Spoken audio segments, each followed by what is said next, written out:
At night, yeah. Make all the demons quiet, yeah. We were built to thrive, yeah. I think that we've all had enough. What keeps you up at night, yeah. Make all the demons quiet, yeah. We were built to thrive, yeah. I think that we've all had enough. Yeah, I think that we've all had enough. Sick of dealing with the old plan. They know that we're calling it wrong. You got me like, oh yeah. I think that we've all had enough. They know that we're calling it wrong. Hey, it's too late to try to go contain it. A generation fueled by creation. We live lives on a small screen nation. We control the airwaves, no negotiation.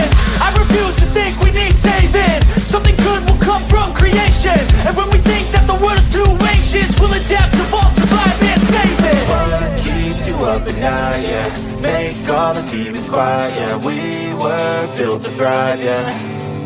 I think that we've all had enough. What keeps you up at night, yeah.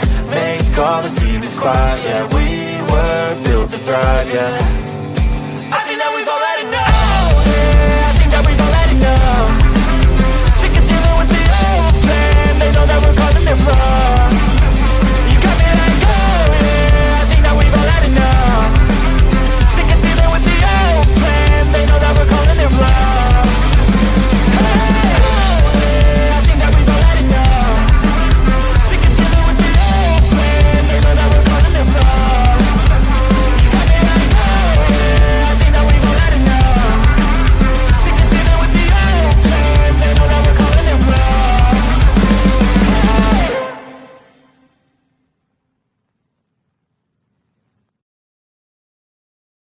Oh, look at me. I'm retarded. I'm a globe.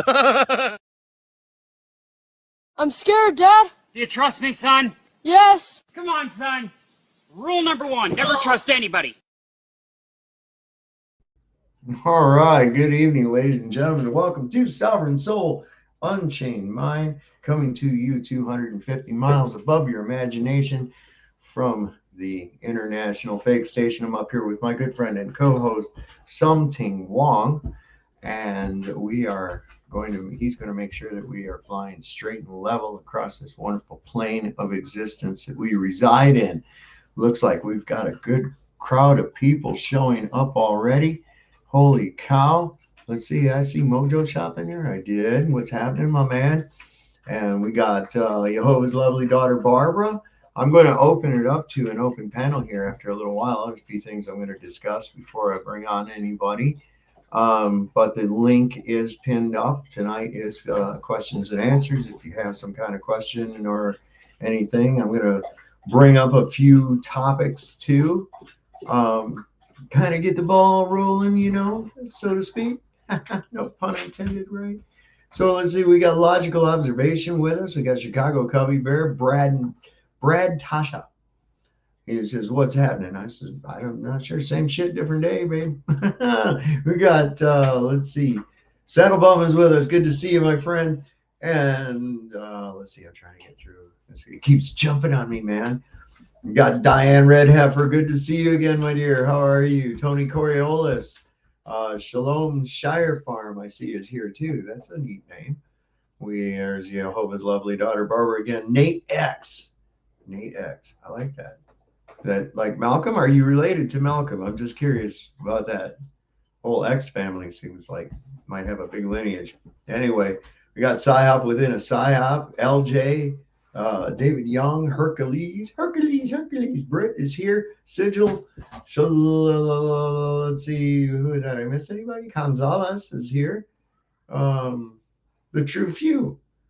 Eldon Bean, Stacy Jones. There's some way up here in the top. Look at this. Post Anything too has joined us too. And if I've missed you, Marcy Chan, I don't think I've missed anybody. Renee Bernays is here with us too. Let's see. I don't believe I've missed anybody. All right. So I don't know about y'all, man, but I'm really sick and tired, man, of people being offended by shit, man. I really am. So I ran across a situation today where I had to talk to somebody regarding finances and shit. Anyway, talking to them on the bank. And they needed a certain bit of paperwork that they had already had now for 7 years. And they've been told they've had this for 7 years with proof of having given it to them. All right. So they called up today wanting that again. And I said, okay, look, I've been wanting to talk to you people in the first place. I said, how do you not have something that was already set to you? You've already been doing all of this, receiving payments, everything now for 7 years. And all of a sudden now you need this piece of paperwork, which you say that you don't. I said, it's on record. You can go get it. It's at the county courthouse, man. You can get a copy of it. I'm not doing that for you because of your incompetence. Anyway, this is where it came down. I says, listen, here's what the deal was. You got sent this stuff. And for some reason, you people were too incompetent and lost the papers. Very important papers, notarized papers. How did you people do that? She comes back and says, don't say you people. That's offensive.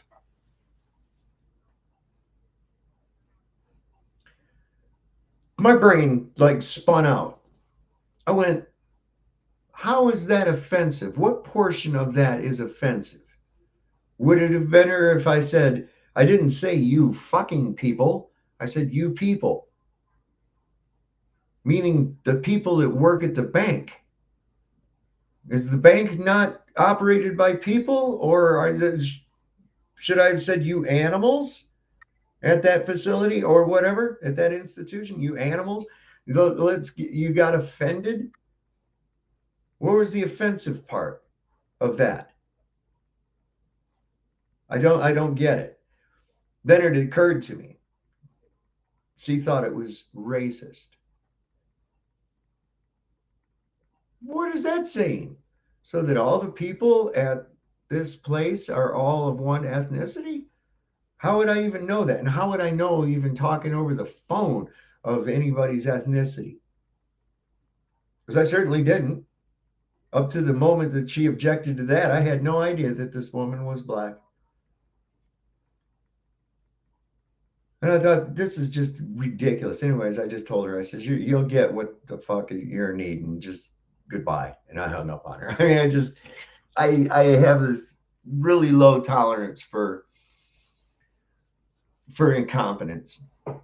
I mean, this was all even part of with the insurance to pay for the roof that got blown off because of the high winds and shit back. Remember in the spring when I told you about that, and then we had the fire and the high winds and my gate got blown off my deck and shit. Yeah. Anyway, it just I couldn't believe that somebody would take offense by when I'm talking to people at a financial institution and I said, and you people did this, that, or the other. How would that even be construed into the context of race at all? I don't even understand it. So you get these people who get a certain buzzword fed to them that they're supposed to be offended by. And then I go looking around on Twitter, right? And I ran across this thing from the New York Post. And somebody posted a thing of it. Let me bring this up. It said that a black man left horrified when Chick-fil-A drive-thru order lists his name as monkeys. Okay. And I thought, well, wait a second. Used plural. What's going on here with this, right? So then I watched more into it. Now it turns out that the black man's name is Marquise.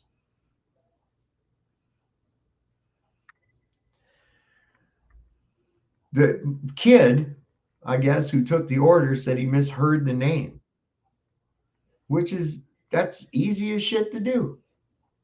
I can see that, Marquise, monkeys.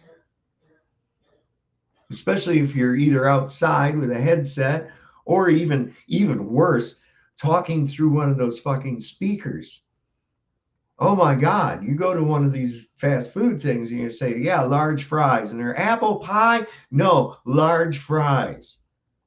You know, they can't, half of them sound like Charlie Brown's teacher. I don't even know how they can understand what you're saying on them. But in any case, a simple misunderstanding of the name. This guy took it as something racist and complained, went on the news about this. And I thought, you got to be shitting me. Now, who's the racist? You, Mr. Marquise, because you associated a misunderstanding of your fucking name, and it's up to you to enunciate it. If I had a name like Marquise, I would spell it. That's Quis, right? My last name is real simple, 4 letters, but if I don't spell it, fucking people will get it wrong every goddamn time. Every time.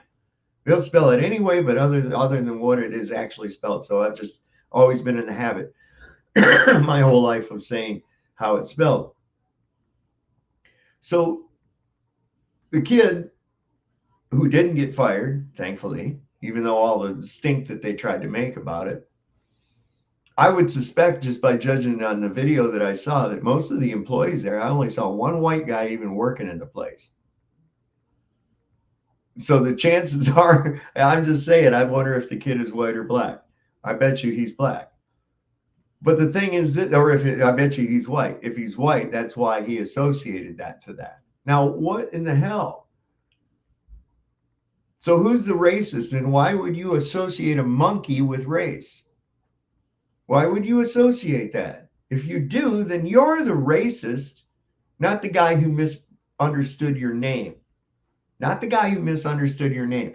I'm so sick of these people. Join my club, everybody. My club, I'm the founding member and president. It's called POOP, and it's an acronym for people offended by offended people. In fact, me being offended by offended people offends me. My own offense offends me. That's how hardcore serious I am about this. Okay. So that's just another thing on the table that I was looking at, and we can kind of look at the stink this guy makes is amazing. I think you'll notice, and notice what I said about who you see working in here. Okay. So let me put this over like that. This just blows your mind. I said, is the guy who wrote monkeys on my receipt, is he available? I want to talk to him. No, sir, I can't have you speak to him right now. Is he still here? He's leaving. Okay. I'm going to make sure that this video goes viral. But this is unacceptable. Yes, sir, I agree. Yeah. I'm sorry that had to happen. So I just want to make sure, I got you on camera too. So him putting down monkeys, would you feel offended by that? Yes, I understand. Yes, I would. Okay. Yeah. Okay.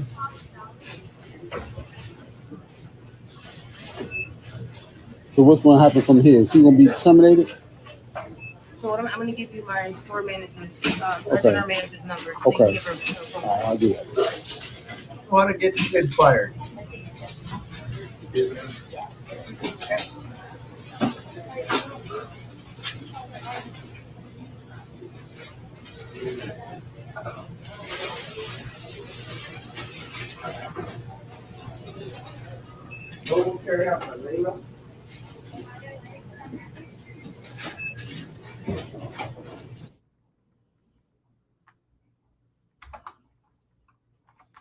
Oh, man.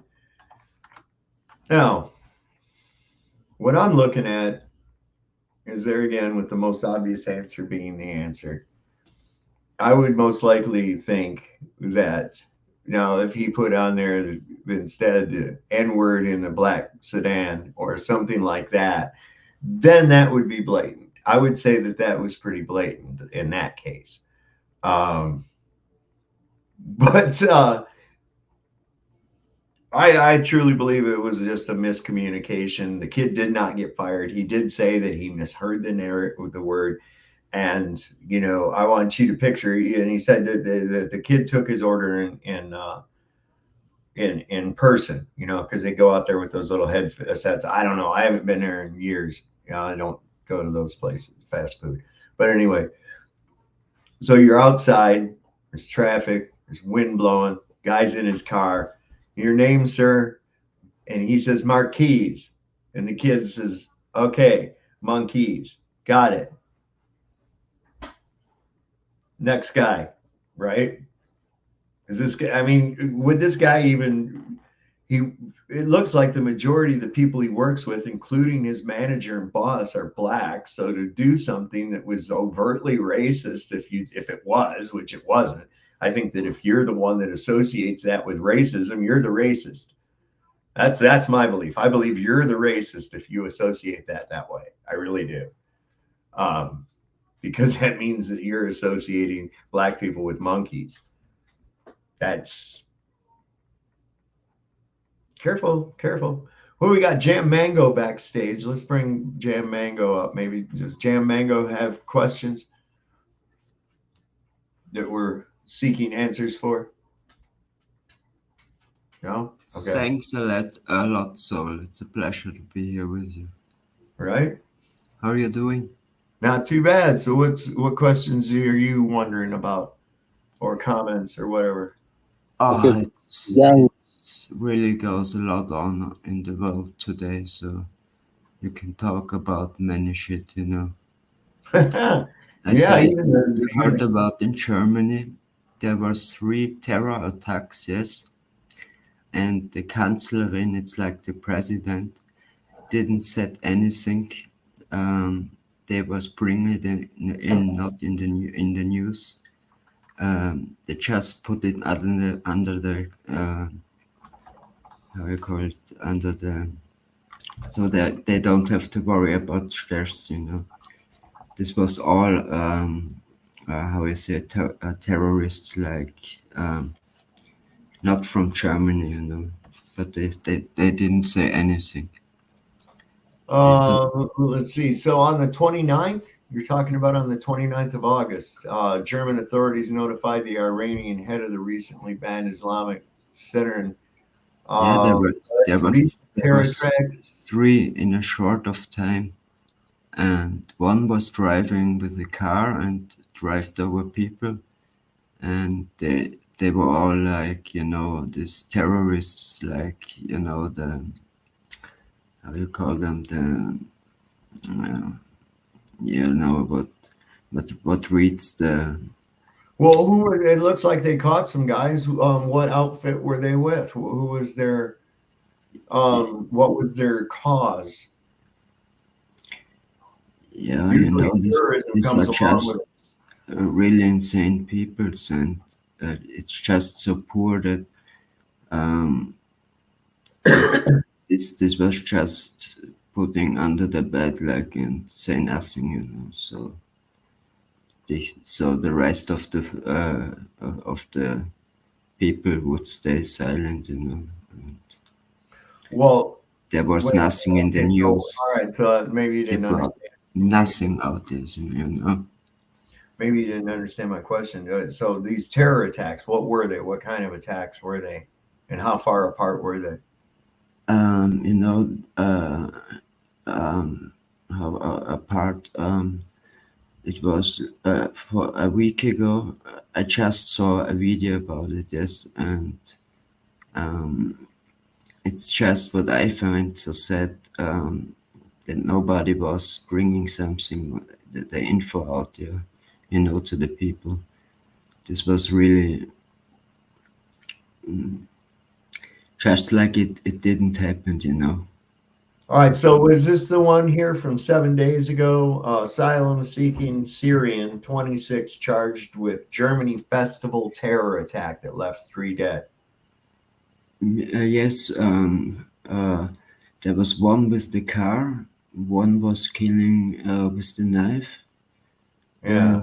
And these were all like Afghani or people Now, like are this. these actually are these actually terrorist attacks, or are these just? Yeah, these were terrorist attacks. Well, how do they know it was terrorism and not just crime? Yeah, or insane people, but Let's see. it's The just suspect. how the government deals with it. This shocks me so hard, So they don't say anything. Okay, it was a knife attack. It was a knife attack. Once a That's knife I would. attack, Now once with a listen. car, Hold was on. driving over people. Okay, Um, I'm taking each one of them. I'm not on the guy with the car right now.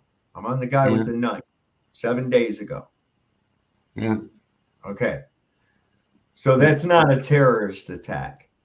That's wait a a sec. knifing. That's I a will have stabbing. a- That's a stabbing. Okay, that's not a terror attack. Why do they call this shit a terror attack when it's not? Okay, that's a stabbing. All right. They didn't call it that, they just wanted Here's a terror that suspect. the information don't get out, Wait, Drug a terror suspect from a helicopter. Asylum seeking Syrian who handed himself over. Okay, that's the same festival attack guy.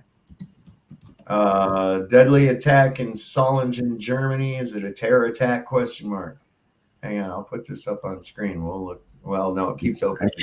I just saw one video about it, so they didn't say. Yeah. So this is 10 days ago. Don't exactly. rule out terrorism. Cops hunt knife men. Far right poised for victory in East German state elections. German terror attack suspect. There's only like one guy that they're saying there was a terrorist attack. There were 3 people killed. And this is, I've got it in chronological order. So if they are occurring, and the media is not covering it, how did you find out about it?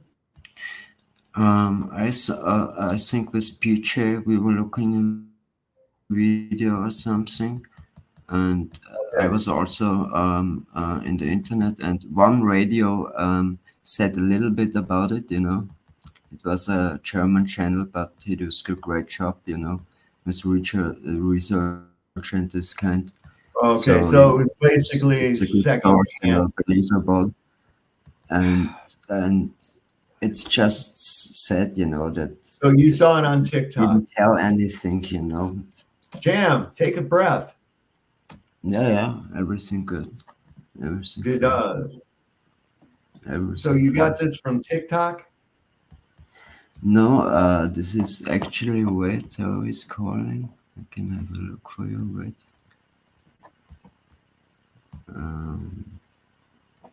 See, because like right now, all over Twitter, This is there's shit about, it's. well, you don't have any. You don't realize that when people are talking, there's words coming out of their face, right? Sorry, wait. Just looking for you. I'm not seeing. Oh, I am seeing shit on TikTok. Like there's a video out by Tyler Oliveira, who many of us already know as a shill. I hate that word though, but he's just a product. He's just a mouthpiece for the system. He did a video on it in Aurora, Colorado. We had Roger Ledwell, who lives right there, said, no, this isn't fucking happening. So what they're doing is they're taking a situation where there's these gangs that are going into these abandoned apartment complexes.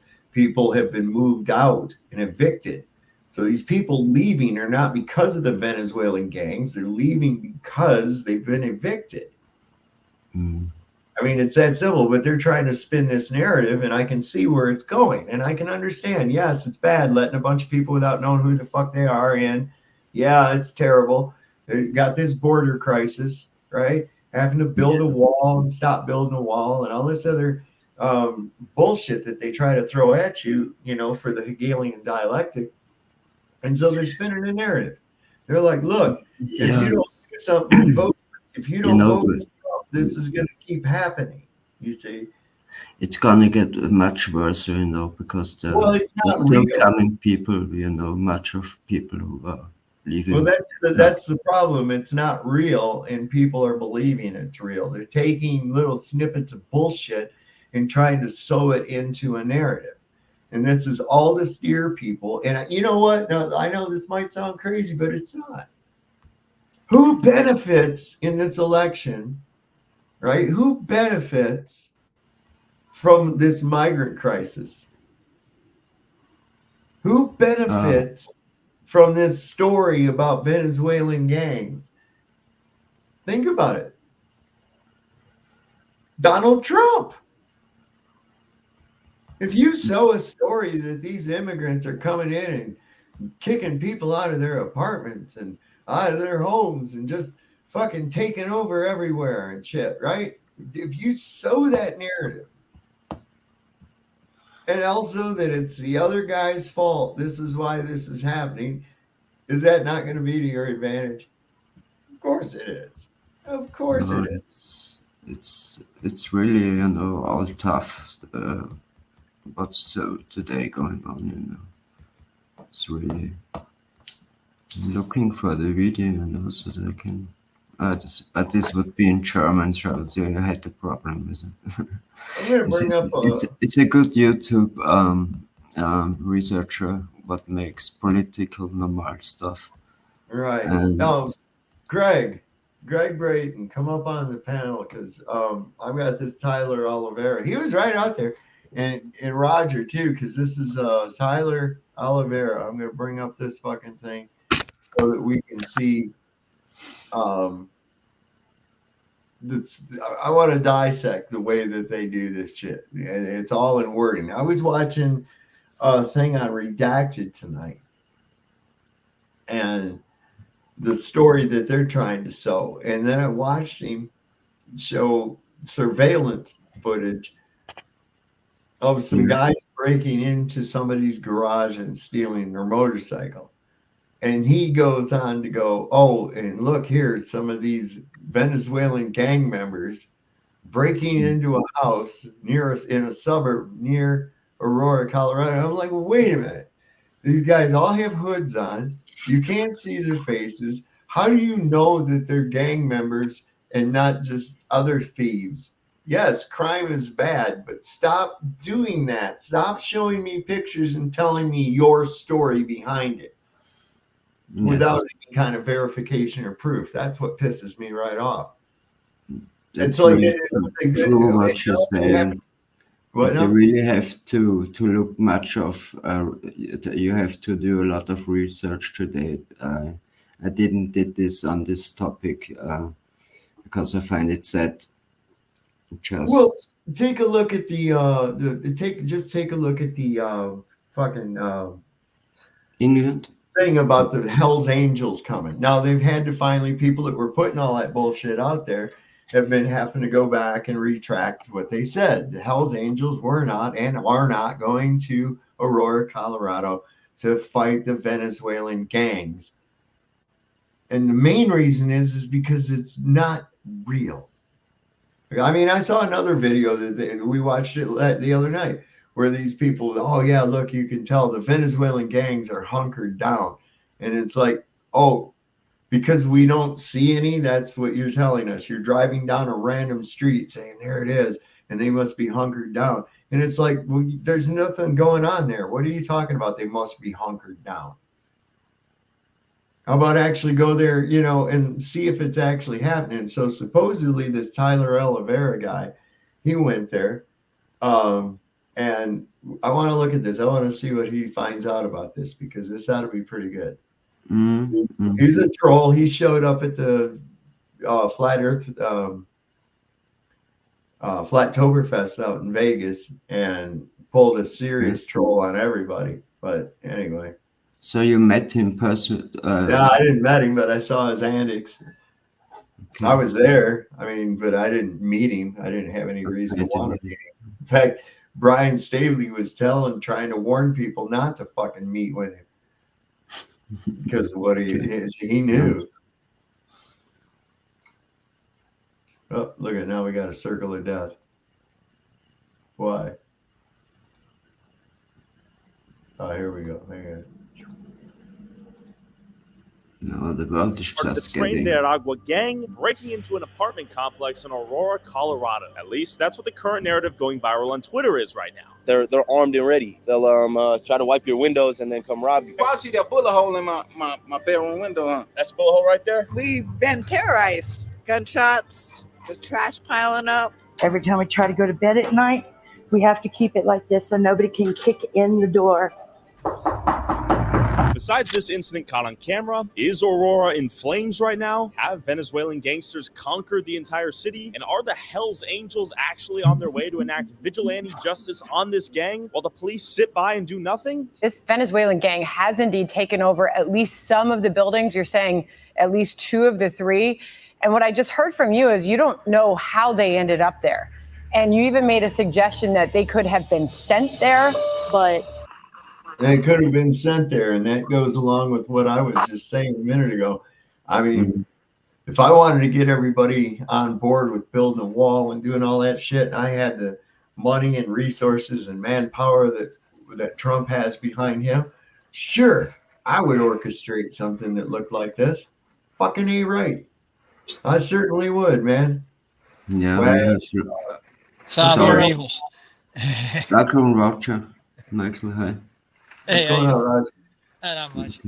Yeah. What are you reviewing tonight, mister? Oh, I was going on about how these fabricated stories that come out all over it started out about people being offended by every damn thing. And Your mama, huh? Yeah. oh my God, I had a woman go off and get pissed off at me because as I was talking to her about the practices of her company. And I said, and you people did this, that, and the other. And she goes, don't use you people. That's offensive. And I goes, what is offensive about that? You or people? Would you prefer? I said, I didn't say you fucking people, did I? No. So it couldn't have been offensive that way. Would you prefer? I said, you animals? I mean, I'm assuming your company is run by people, right? And I designated that group of people by, singling out you in front of it, meaning your organization. What the fuck is your problem? Are you racist? Well, I work for a company that's run by orangutans. So come on to Wally Mart store. You remember when Tyler Oliveira trolled the Flattoberfest? Yeah, I remember that. Yeah. Okay, so this is this guy's video on what's going on in Aurora. So I'm like checking it out. Okay. What we're learning out here is that you might recognize some of these places, pipe up if anything looks familiar. gang members have not taken over this complex. The city of Aurora is contradicting itself on the extent of Venezuelan gang activity in that city.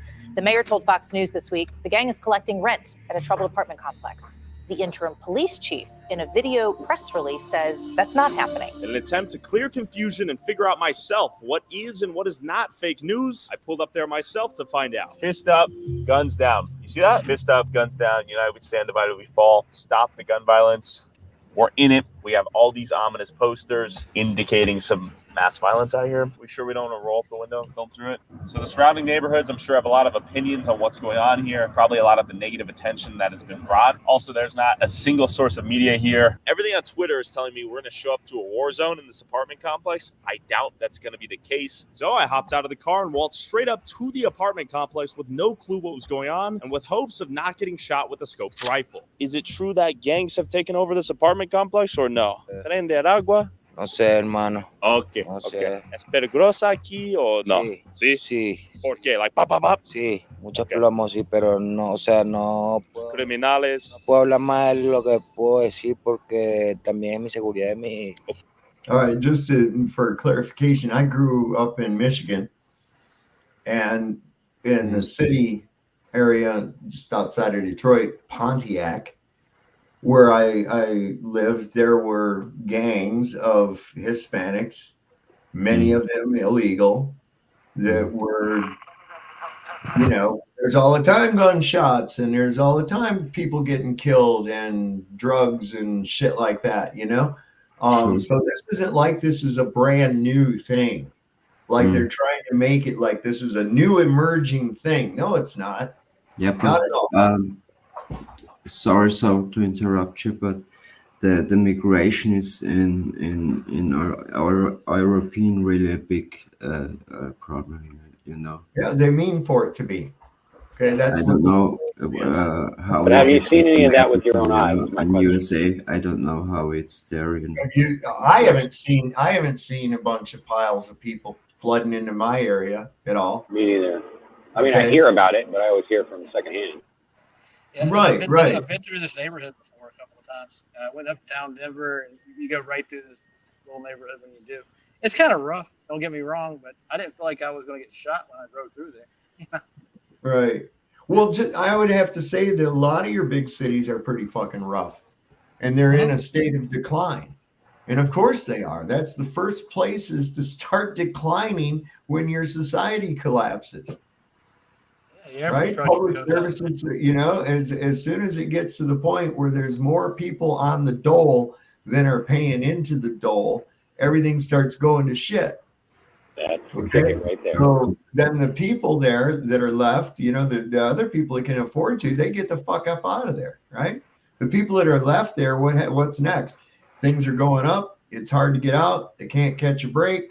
So what opens? What happens? You see a influx of title, get a loan for the title of your car, get a loan for this, get then lottery tickets out the ass. You get bombed with all kinds of no interest credit card offers and 0% financing for 6 months and shit like that. When you start seeing shit like that, that is not a sign of the economy doing good. No. Okay, because it tells me that the banks are doing bad because they have to create more debt so that they can stay afloat. Mm-hmm. You don't understand this fucking works, and we're at the end of it. We're at the end of it. It's over. That's true. That it's like the train is going to the wall again. Yep. Who's the name of the Senate House leader that's getting rich off this stuff? What's her name again? The grandma that's in charge of Congress? Oh, Pelosi? Yeah, that's her. Yeah, she's getting rich off this stuff, man. She's making money. They get federal contracts. Not a she, man. Come on. I don't know if she gets one more. If Pelosi gets one more facelift, we'll be able to see if it's a he or a she. Guarantee you that. I think it's obvious. She'll have a beard. She'll have a beard regardless. I tell you that. That old bag's been lifted a million times, man. Shit. She probably got a knot of skin on the back of her head about the size of a softball from all the facelifts. Oh no! All that tucking and all that stretching. Oh damn! She still looked like fucking Skeletor. Oh yeah. Nasty. Yeah, she's just evil. She's evil. Anyway, see what these guys say. Okay. De mi persona. Are most of the people that live here from Venezuela? Yes. Okay. Yes. Y yo fui uno de los primeros que llegó aquí a los edificios. Bien. El principio fue bien, pero después que cambió la administración de los edificios, todo se volvió nada. Todo cambió. Los edificios no sirven. No bueno, no good, los apartamentos. No bueno aquí. No good. Oh, interesante. So they whoever had owned it before sold it probably to another company, which is. You mean one bank sold it to another? Right, exactly. And so the shit started. They didn't give a fuck because the investment of this apartment complex has already run its course. It's not worth the money that needs to be put into it. That's what they happens. make their money. Yeah, they make their mony right off the bat. Yep, that's how these things start declining. And they have a problem with Venezuelans, though, man. Venezuelans are pretty generally nice. They like to play soccer, drink beer, talk about Pele. Never had any issues with a Venezuelan gang member ever. Greg Braden said they sold it to the government. Oh, that makes sense. Yeah. It might be because it doesn't exist, but you never know. Listen, that's another thing they do, man. This blew me away. What they'll do is they'll buy these places in lieu of building public housing units because it's cheaper.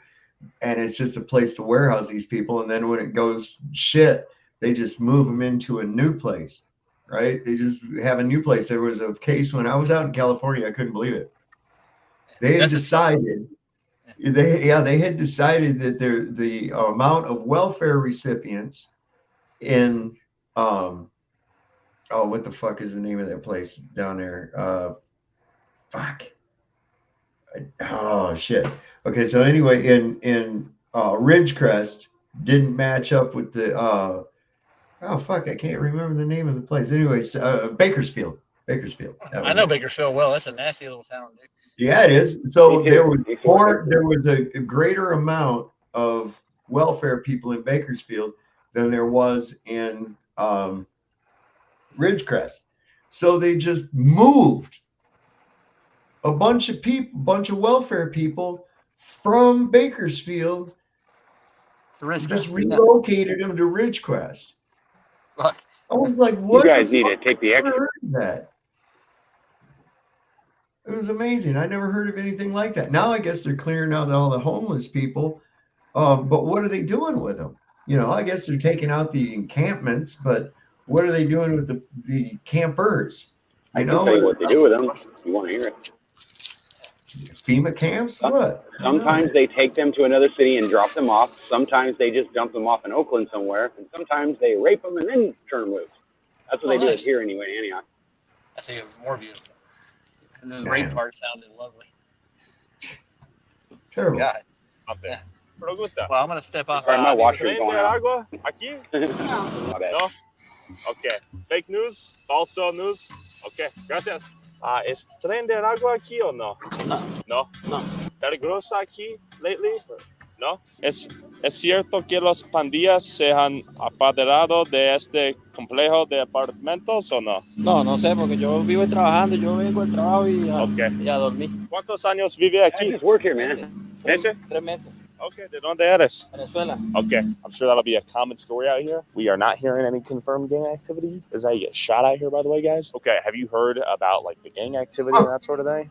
No, I hear gunshots all the time throughout the night. Gunshots all the time?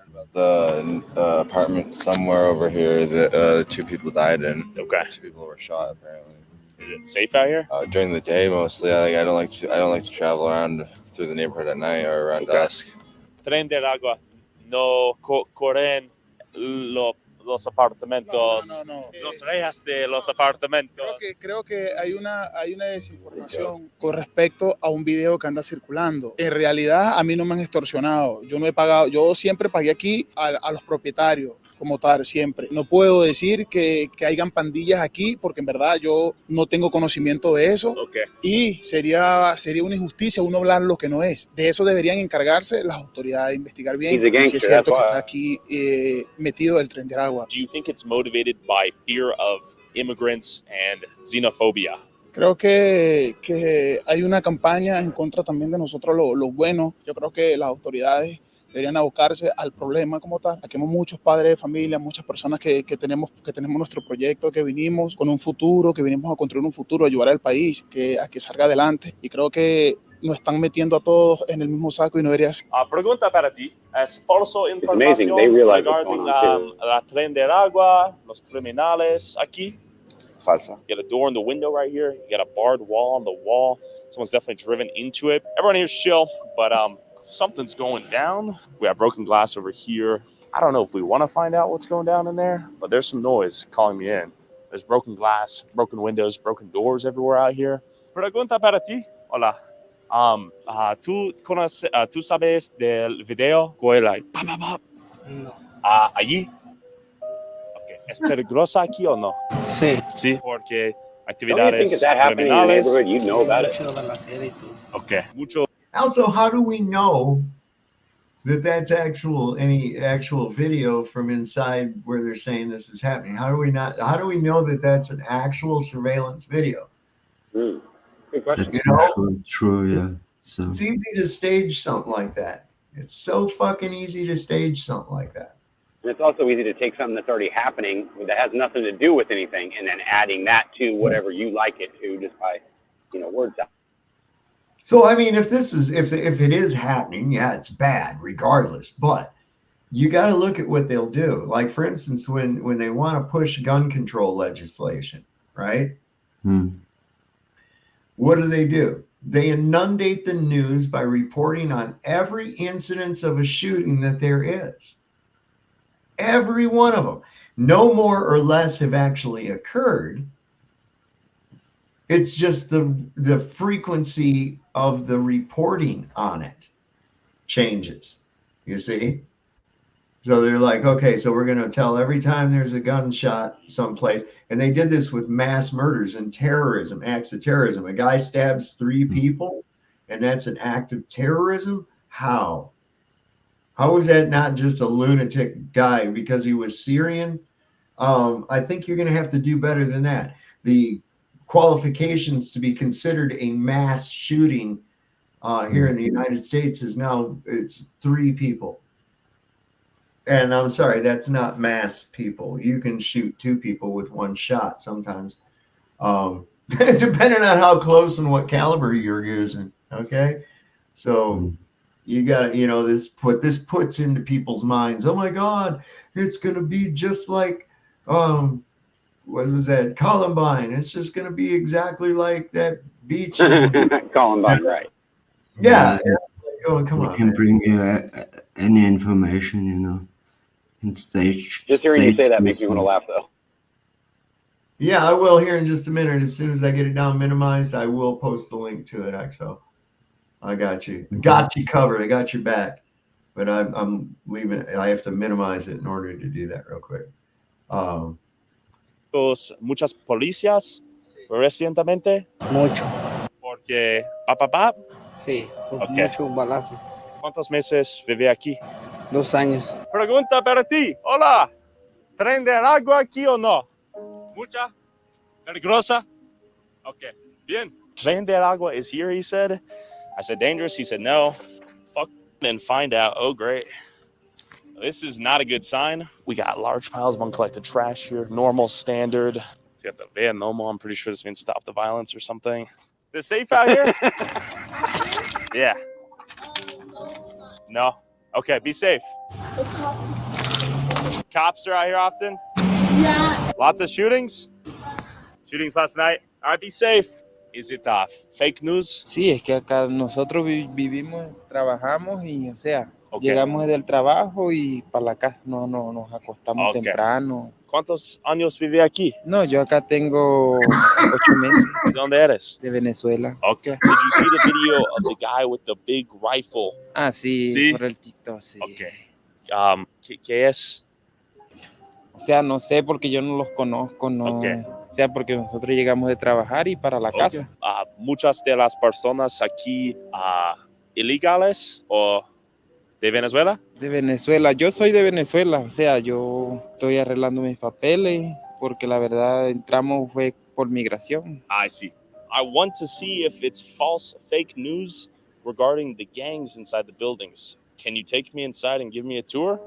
¿Pasar ahí por ahí? Sí. ¿Sí? ¿Sí posible? Ok, vamos. ¿De Venezuela? Give us a tour of the gang. México. Okay. Now, see, this is another common problem. Public services, like trash collection, starts going to shit. You start seeing a lack of infrastructure repair. It just starts falling apart. And that's a sign of economics. We get that, and that's hitting every city right now. Muchas personas aquí tienen la papá. Muy tranquilo. Sí, yo estoy tranquilo. Okay. ¿Qué? ¿Cuántos por renta? ¿Cuántos dólares por meses? Renta, sí. están cobrando como 1,300, 1,400. Okay. It's pretty chill up here. Pretty nice place. Got a nice view. Everyone? Oh, es aquí. Un momento, yo quiero mirar. Este. Ese apartamento no es aquí. ¿A dónde eres? It's a white door. Maybe they got a new door? Notice that it has a white door and not a red one. Diferente. Ahí. Todos los edificios tienen la misma puerta, 301. Pero no. ¿Qué es esto? It's a reinforced wall. Take a look at this. What is this? ¿Una persona vive aquí? No sé si viven o no. Está cerrado. Should I knock? Sí, no, suena. Hola. The doors are walled off right now? Okay. Esas puertas son normales, pero yo no había visto eso. Okay. Hola. Amazon delivery? Now, what the hell is all those pieces of trim and shit nailed up over the doors for? To keep you from getting in there and finding out they're lying. Yeah, maybe they want to keep the people in fear, That's their game too. I don't know. That looks like it's designed to keep somebody in, not out. Okay, so we got the broken glass here. Look. This is broken in too long ago. This looks like it's in a pretty bad state of disrepair. We got Feastables on the ground, though. That's crazy. Mr. Beast Feastables on the ground in there, along with heroin needles and fentanyl foil and trash. This is quite the experience. Oh, boy. Broken stools empty apartment here. is very Beers inviting all to a over the drug addict. place. Family inside. What is it? I said an empty apartment is definitely an attractant for drug dealers and drug people. You know, they like to get high somewhere so no one can see them, so they hang out in an empty apartment. Absolutely. And this seems to be in a kind of a rough area of town to begin Yeah, with. obviously, but I'm saying this doesn't look like anything I don't see around here where I live. I mean, I live in a small town. Right. That's what I'm saying. They made some kind of a hype, and there's a reason behind the hype. And I'm like, Maybe they should have told all the people that live there first. Well, yeah, and I'm like, hey, wait a second. Who stands to benefit from a story like this? I would say Kamala only Harris? politicians would probably benefit from it. I would say that would be about it.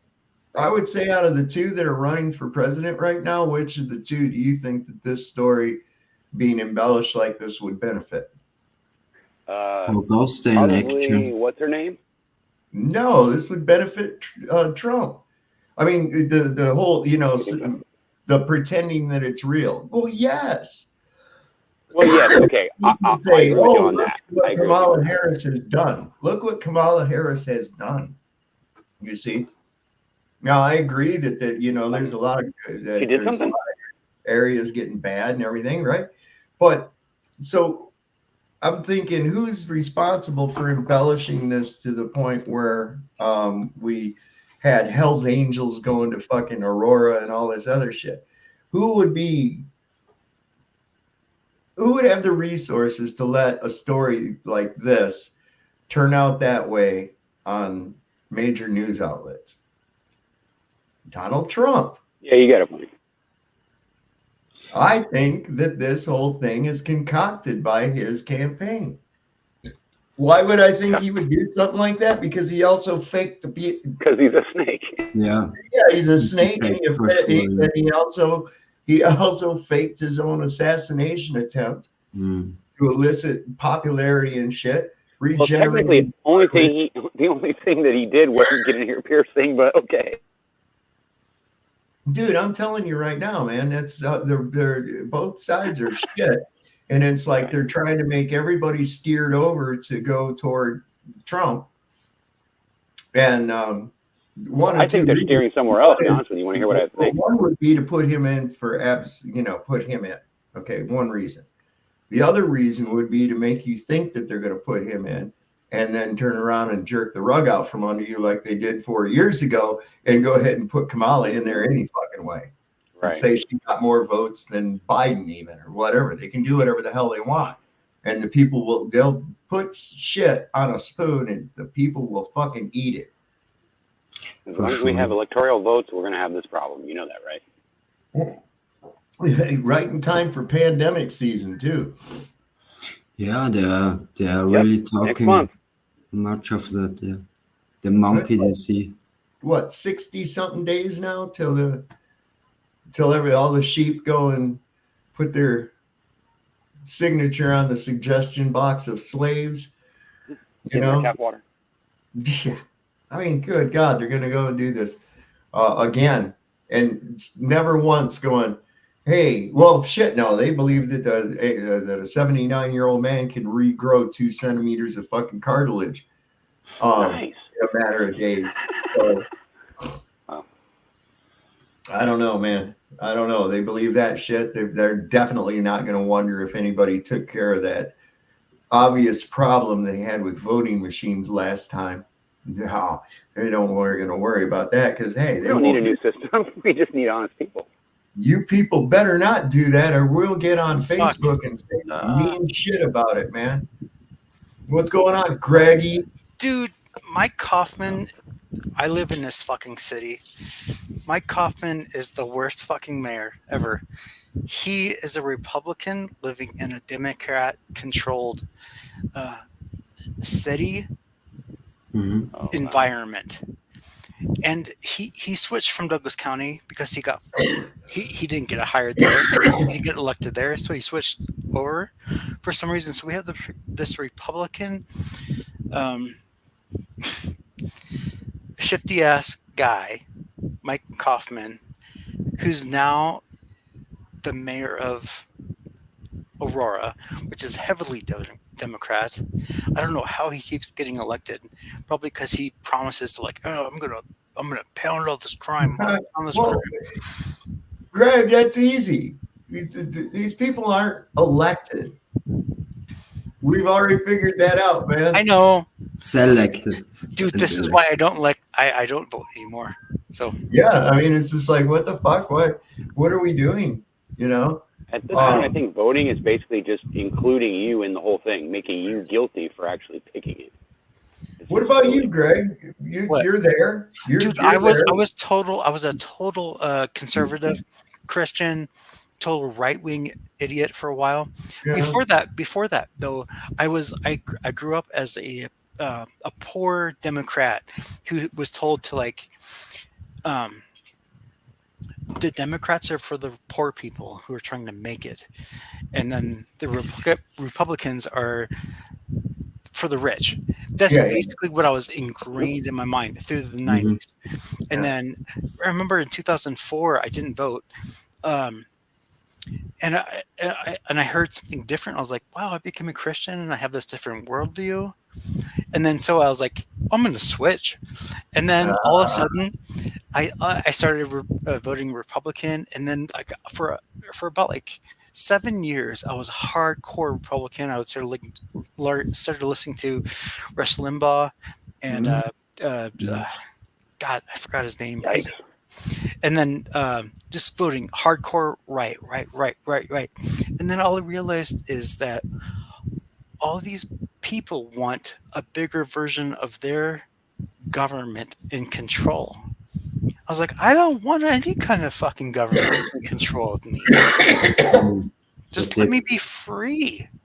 So I'm more libertarian. That usually comes when you discover that both sides are actually one side. Yes. It's indeed that in reality it doesn't matter who wins. Oh my God, you know me. Agenda. Yeah, I can't. It's like, wait a second. Both of these people are just awful. Okay. So you got the cackling communist, and we've got the WWF Zionist. Yes. So that's pretty much your choices, and it's like, I don't want either of those. Yes. And even if you're going to go with the lesser of two evils argument, I choose no evil, so therefore I carry the moral high ground. Yes. You see, I don't want any evil. That sucks. And I see if a guy is going to sit there and fake an assassination attempt, and also you got to think there was a lot behind that. You're going to orchestrate all these stupid fucking rabbit holes to go down about, a guy up on the tower. Could it be these people knew? Was he in with the Secret Service? The deep state might be running. It's just a bunch of Kennedy rabbit holes again, man. And Occam's razor shows, look, it didn't fucking happen. How do we know that? Well, because there's no fucking wound. Okay, there it is. In a fucking nutshell. No wounds, no death certificates, nothing. He peeled off his tampon, and he had no gap. Nope. He was saying he's a fast healer. That's all what he said. He should have had someone tear a chump out of his ear. A chump out of his ear. 2 centimeters in English measurements is 25/30 seconds of an inch. Yes. 0.78 inches. That's bigger than 3/4 of an inch. Dude, he could wear that around like an icon. Be like, hey, dude, I serve my country. Yeah, I'm Donald Trump. I almost died for your sins. Saul didn't at the shooting that died one fireman. Well, that's the story. You heard about it? Well, that's the story we were given, is that this firefighter was shot. Yeah. Now, if that was, and that's a big fucking if, this really did occur, and this Okay, guy and was I killed. just heard that his first name and last name was beginning with a C, you know, so Yeah, he said Concord. 33, you know, so I don't know, but Okay, so doesn't matter what their name was. Was it real? So here's what you got to look at. that's what I ask about, you know, All right. if you Did you something heard happen to about see? it. Okay, well, tell us about it then. Go ahead. Did you happen to see when they were hauling that guy's body out of the stands just minutes after the shots were fired, right? I don't even think Trump was fully out of there yet. And here these state troopers are grabbing this guy by his pant legs and shit and just kind of manhandling him. Didn't bother moving the crowd away, nothing, no crime scene tape, nothing, just hauling this guy like lawn trash. Stabilize his neck, guys. Good God. So I don't think, there again, that was very odd as well. Very, very odd. I mean, I say it was really brilliant stage production with too many plot holes. For sure, and I'm in the belief they make a kind of ritual. Well, maybe, or gave everybody that so they had a rabbit hole to jump down. The what? How about this? Kind of Being ritual. anointed. It's in Exodus. To be anointed, somebody leaves an occupation and goes into the priesthood. They have to be injured on the right ear, and the blood from it has to go onto the great toe of the right foot. Oh, whatever. And you remember when they started picking him up, right? Where's my shoe? Yeah, where's my shoes? Yeah, Now, sure. I also got to look at there. Was that a planted bit of shit? Because you don't hear any of the other fucking people saying anything. Nothing else that's said by Secret Service agents or anybody else close to him is legible, but that sure was. So I wonder, was that a little piece of rabbit hole for us to, ooh, look, the anointing. That's crazy because he doesn't claim to be a Jew. So how could that even be valid in the first place? Then how did he get claimed? Then how was he given the If he's not a Moshiach Jew, then why crown? does he kiss their butt? How did he get a Moshiach crown? I actually don't even know what you're talking about. So You don't? No. Israel gave the rabbis Really? gave Donald Trump the crown of the Moshiach, which is the Messiah. Yeah, you didn't know about that? This occultic. No, I worked a satanistic little bit too much. people. Like, too busy. Yes. Fill me in. Not that you should watch it, but Yeah, please, if you could fill me in, I would love to. Yeah. Donald Trump was given a crown of the Moshiach by the rabbis in Jerusalem. That's crazy. Yeah, listen, he's real tight with these people. Jared Yeah, that's Kushner, his son-in-law, his daughter converted over to Judaism to marry him. I think all his kids. I think he's about sold off all his kids to him. Yeah, but doesn't this like have lineage from like blood to blood to blood to generation to generation? You have to be a mother. If your mother is, then you are. So what do we know about Donald Trump's mother? So you gotta look into this shit, man. I don't know. Okay. But the Yeah, reality I is, heard he's a masonry at 33. Oh my god, this guy always fucking annoys me. That's what I heard. I claim ignorance on this, and I would love okay, to. no worries. But This guy anyway, it's talks over definitely everyone. definitely something to know about. I mean, every one of these fucking guys goes and puts on a beanie and goes and humps that wall in Jerusalem. Yep. It don't matter whether Carter, Nixon, Reagan, every single one of them, they all Yes. go over there and hump that wall. Hump the wall, stick their piece of paper in there, and be like, Yeah. go Yes, take care of sir. it. So I look. my paper on you.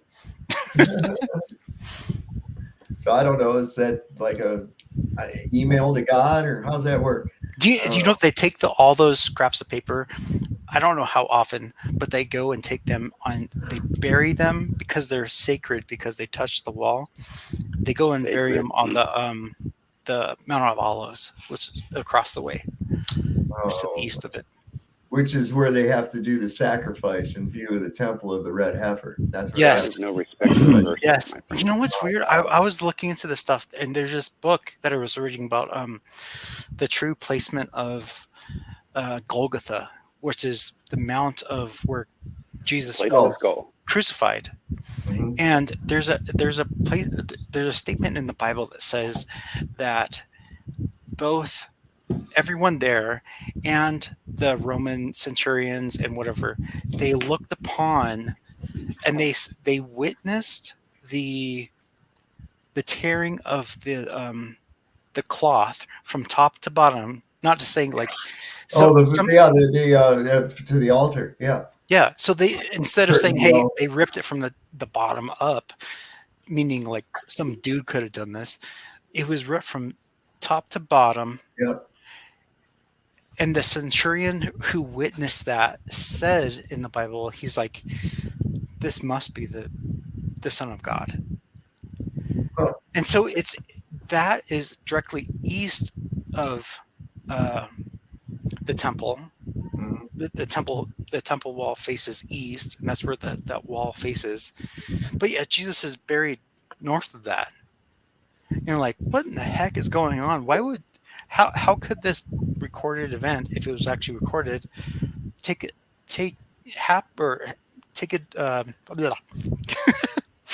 how could this have happened and that guy witnessed it if he was north of the wall? He wouldn't have seen that. He wouldn't have noticed that and seen the significance of it.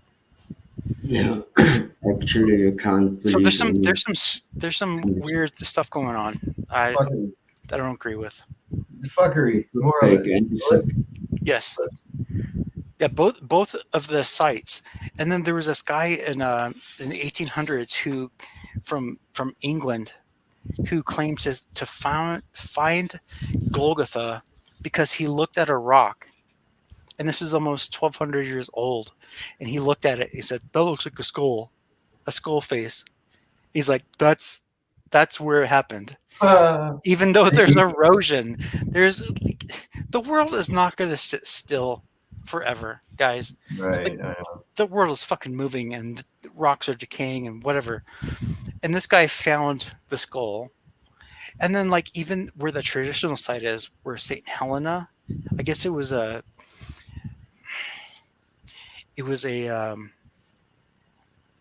Roman, at that time he was the first Roman Pope, I guess. I don't know what he was Roman Pope, but like his mother Helena went around like to try to find these places like 300 years after Jesus, and she hired some dude to like, hey, I need to find Jesus's burial place. Can you help me can you tell me where it is? Where you help me? And he happened to dig and find 3 pristine crosses and nails, and that's where they built the current cathedral. It's like, this stuff is like stupid weird. It really is. I've always where they call it the Holy Land. I was wondering, if I went over there and I filled up a bag with a shovel full of dirt there and I brought it back here to my house and put it out there in the fucking yard, is it now Holy Land? Yeah. Come on. It's Holy Land. And there's bullshit with this. There's also people who claim that they have a sliver of the original cross from Helena. And I think someone recently in the last 25 years put together like how many pieces there could be and said that this thing would be like massive. It would be gigantic. Built an ark, basically. Kind of like the moon rocks turning out to be petrified wood. Yeah. There's a lot of this shit. It's just fucking candy for people's brains. Is all it is. So let's see what we got going on here. I'm gonna bounce off, dude. A lot of Modelo's out here. So that looks fully boarded up right there. Like it looks like someone's reinforced their door, and that may be a new door for 301. That's my guess. I can knock. That's a guess. I'll stand at a distance, minimize your risk. So that looks boarded up. Looks like it's been broken multiple times. You can hear the fire alarm that hasn't been changed. That's a meme. Wait a minute. Hold the phone. Hold the phone.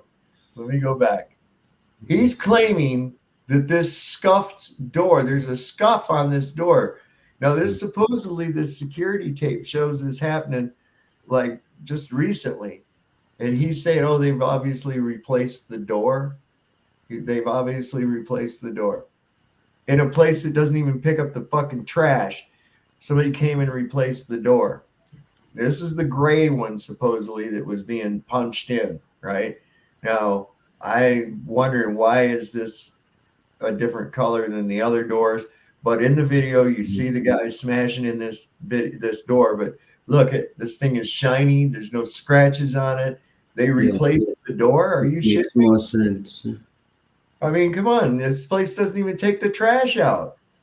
You're going to try to float that shit by me. Come on, man. Multiple times. You can hear the fire alarm that hasn't been changed. That's a meme. Hola. So due to recent events, I think it's understandable that no one wants to answer the door. This place is fucked up. I'm amazed.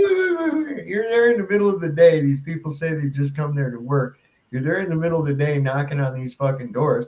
Now, one, are these occupied apartments? And two, that's the first thing. Are these occupied?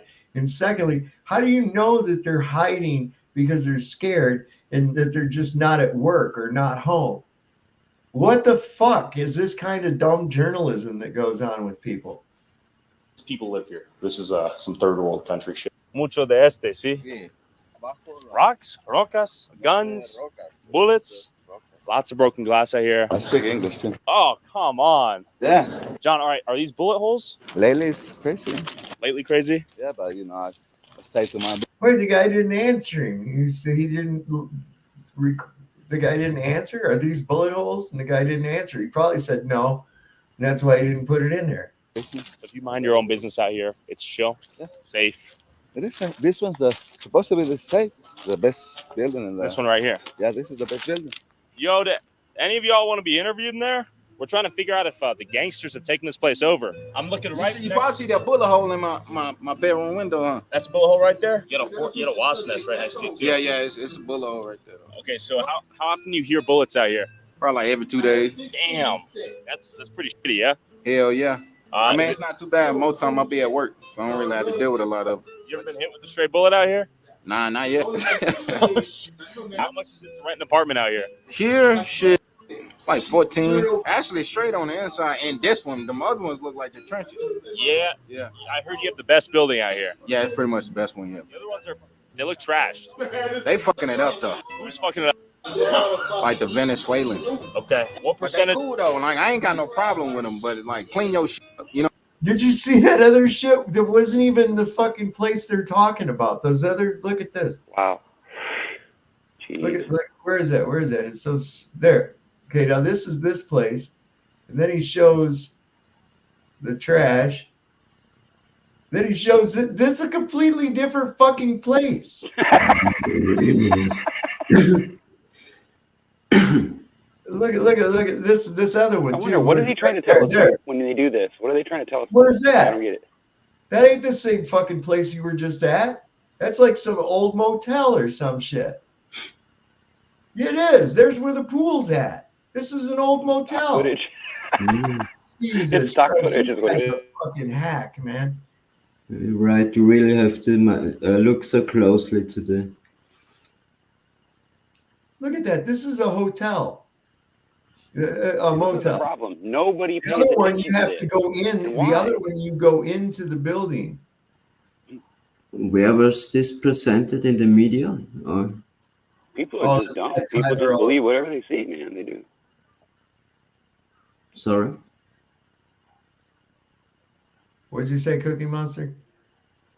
I said it's sad because people see this stuff, but they don't see what we see. It's like, how do you not see that they're fooling you all the time? Yeah. It's right there in front of you all the time. It's always right there. It's like you just have to pay real close attention and slow it down a little bit. It's really not hard to just turn all this into what it is, crap.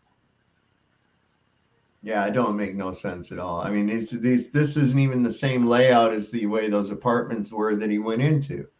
It might be a place next to it. I'm surprised he didn't pop up a picture of Columbine while he was at it. You know, it looks to me like this place right here is like mostly abandoned. this motel. That's in the shields. I'm seeing Looks like they might be renovating it or something. It's Yeah, in and there's workers parked out front. No, it's probably condemned. But like, Wait, what's those signs say? Wait, let me go back. Yeah, also basic, but it's in English. Permit parking, private property parking, permit parking only, warning you about towing your car. Who does video editing? We need to find somebody that can pick these videos apart. He's talking about with this shit over here. And these are like these yellow buildings. He's over there talking to people in red brick buildings. but like, clean your shit up, you know what I mean? Yeah. Why do you think they're so dirty with all this stuff? I just think where they come from, maybe they just don't give a fuck because they're in a whole different new place. So they ain't got to pay for nothing. Everything free given, you know what I mean? Do you have beef with them that they're not paying anything, and you're like, yo, I'm paying $1,400 a month? Hell no. You chill with it? Yeah, I stopped paying rent. I'm like, shit. I told them, like, two y'all come over here and fix some of these problems, like the trash, for instance. Like, why the I'm gonna be paying rent and for the some of the things that y'all post? So the stuff that's like in the leasing contract applies to that trash. I see. You know, and the upkeep for the complex. And y'all not saying in agreement, so I'm not gonna pay shit. How long you not been paying rent? So it's basically a slum run by slumlords. It's basically a bunch of squatters, yeah. Yeah. Now, wouldn't that make more sense that there'd be gangs and there'd be violence in that place, considering they're all squatting? Yeah, I think so. Yes, of course. Of course. It might actually be worse than what they're claiming it is based on, you know, factors and all that, if you think about it. I mean, gangsters are no joke, bro. Like, people with guns that don't care about right and wrong, they're bad people, and they're not one you want to be around, that's for sure. No shit. We've I've seen the gangs like we had in Pontiac, Young Capones, and oh fuck, I don't even remember what the other ones were. But they were Hispanic gangs. They was capping each other off and on, you know, whenever, violence all the time. You'd see somebody come in at least a couple times a month going into Pontiac General with gunshot wounds, you know. But that's been like that. I left there in '96, so I'm sure it hasn't gotten any better, you know. Sad. So I don't know. So this guy's really trying to make it look like it's like a month. All right. How long you plan on not paying rent? I'm about to be out of here today. Yeah. I'm moving today. Yeah. When did you notice the Venezuelans start to come in? Like a year ago. Well, now that he just blew his cover, yeah. Over? Yeah. So yeah, they're coming a year ago. What did you say, man?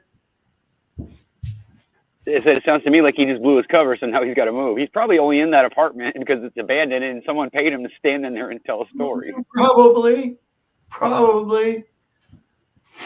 You know, I mean, does he really sound genuine? He sounds like he's, I don't know, there's something about the way he was saying it, like, well, this is in your contract.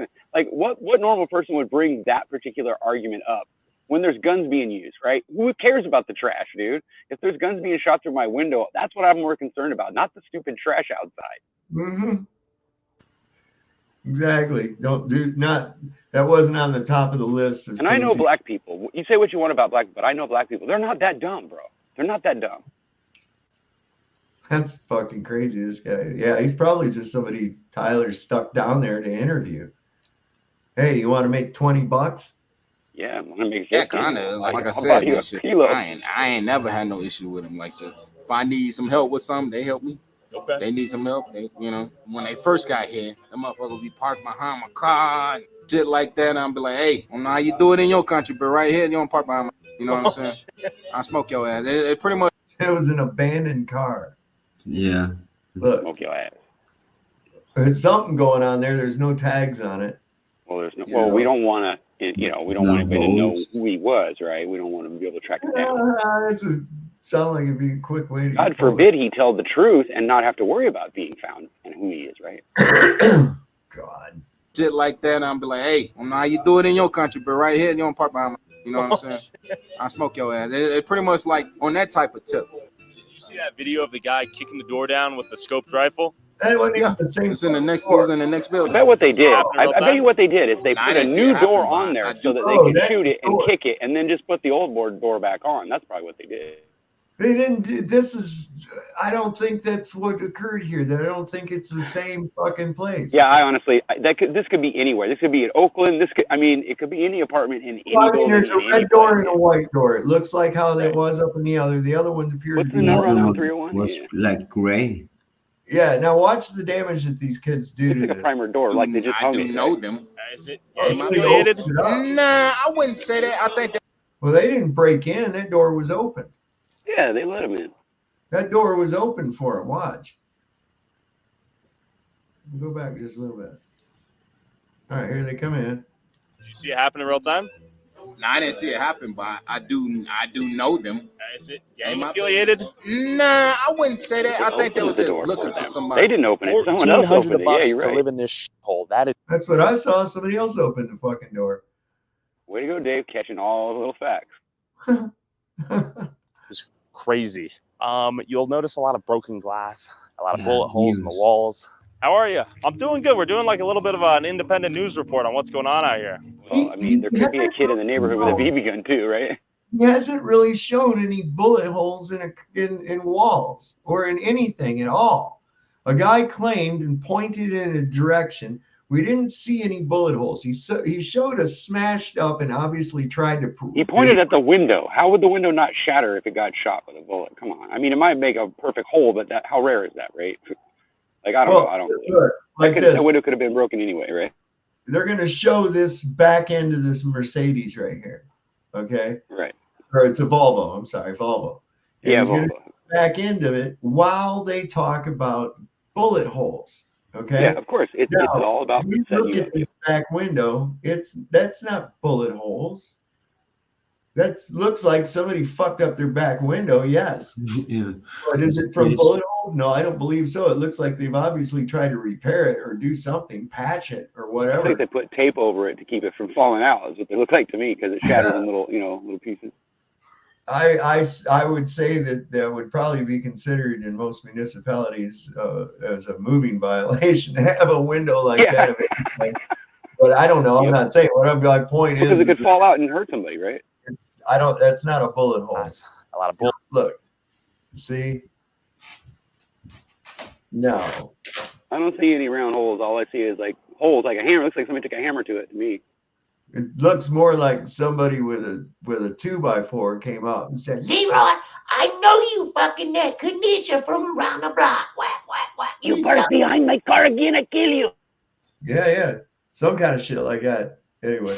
Bullet holes in the walls. How are you? I'm doing good. We're doing like a little bit of an independent news report on what's going on out here. Would you guys want to share anything? We've been terrorized. Tell me about it. That's kind of what we're trying to understand. Gunshots, the trash piling up. I saw that. So when did the Venezuelans come in here? That's a new thing, right? I don't know if they're Venezuelan or not, but hang on, wait. Train de Agua? I don't know if they're Venezuelan or not, but gangs have been in here. Right, exactly. But I was to say, go back a little bit and look at the trash buildup. Like compared to what he showed over there, he just showed like there's a little area where there's a bunch of garbage piles. That could just be too much garbage at it. This is a completely different place. Where's that at? I don't see that anywhere in the parking lot, bro. Do you? And look, there's more work trucks parked outside. It's all bullshit. This is from the news. Look, this is from the news. You see the Channel 7 Denver? Oh, yeah, I didn't notice that. Yeah, is that down So here? they're showing footage from a different place. It's not even that building. You can tell, right? Do you see that building anywhere? I don't. Wow. I saw that. It's just ridiculous. When did the Venezuelans come in here? That's a new thing, right? I don't know if they're And Venezuelan. wasn't that just a picture of them during the day? And they were all out in the street. Remember? de Agua? Is it the Venezuelan gangs? I'm not sure who they are. Gang activities out here for sure. Yeah, for about at least a year. And I've heard a lot of people aren't paying rent out here. Is that true? That's what I hear. That's what we hear. Yeah, just a lot of squatters and holdover tenants. All the inside, we just walked into each building. They're completely trashed. It's not surprising. Okay.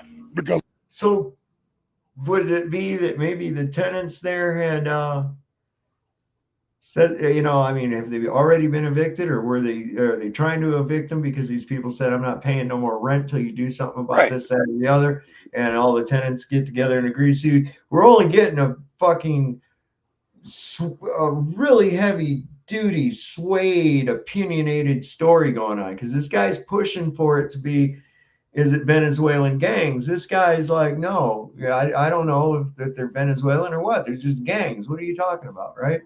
Right, yeah.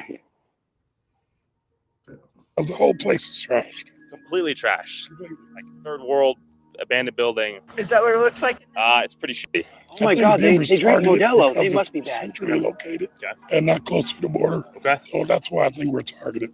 What would be a message for like the city council or the governor or the mayor you guys would like to get out, if anything? Shut this place down. Shut it down? Just like they did. This thing is cut the fuck up too, and he's talking to people. I need to become a reporter. I could do a better job than this dipshit.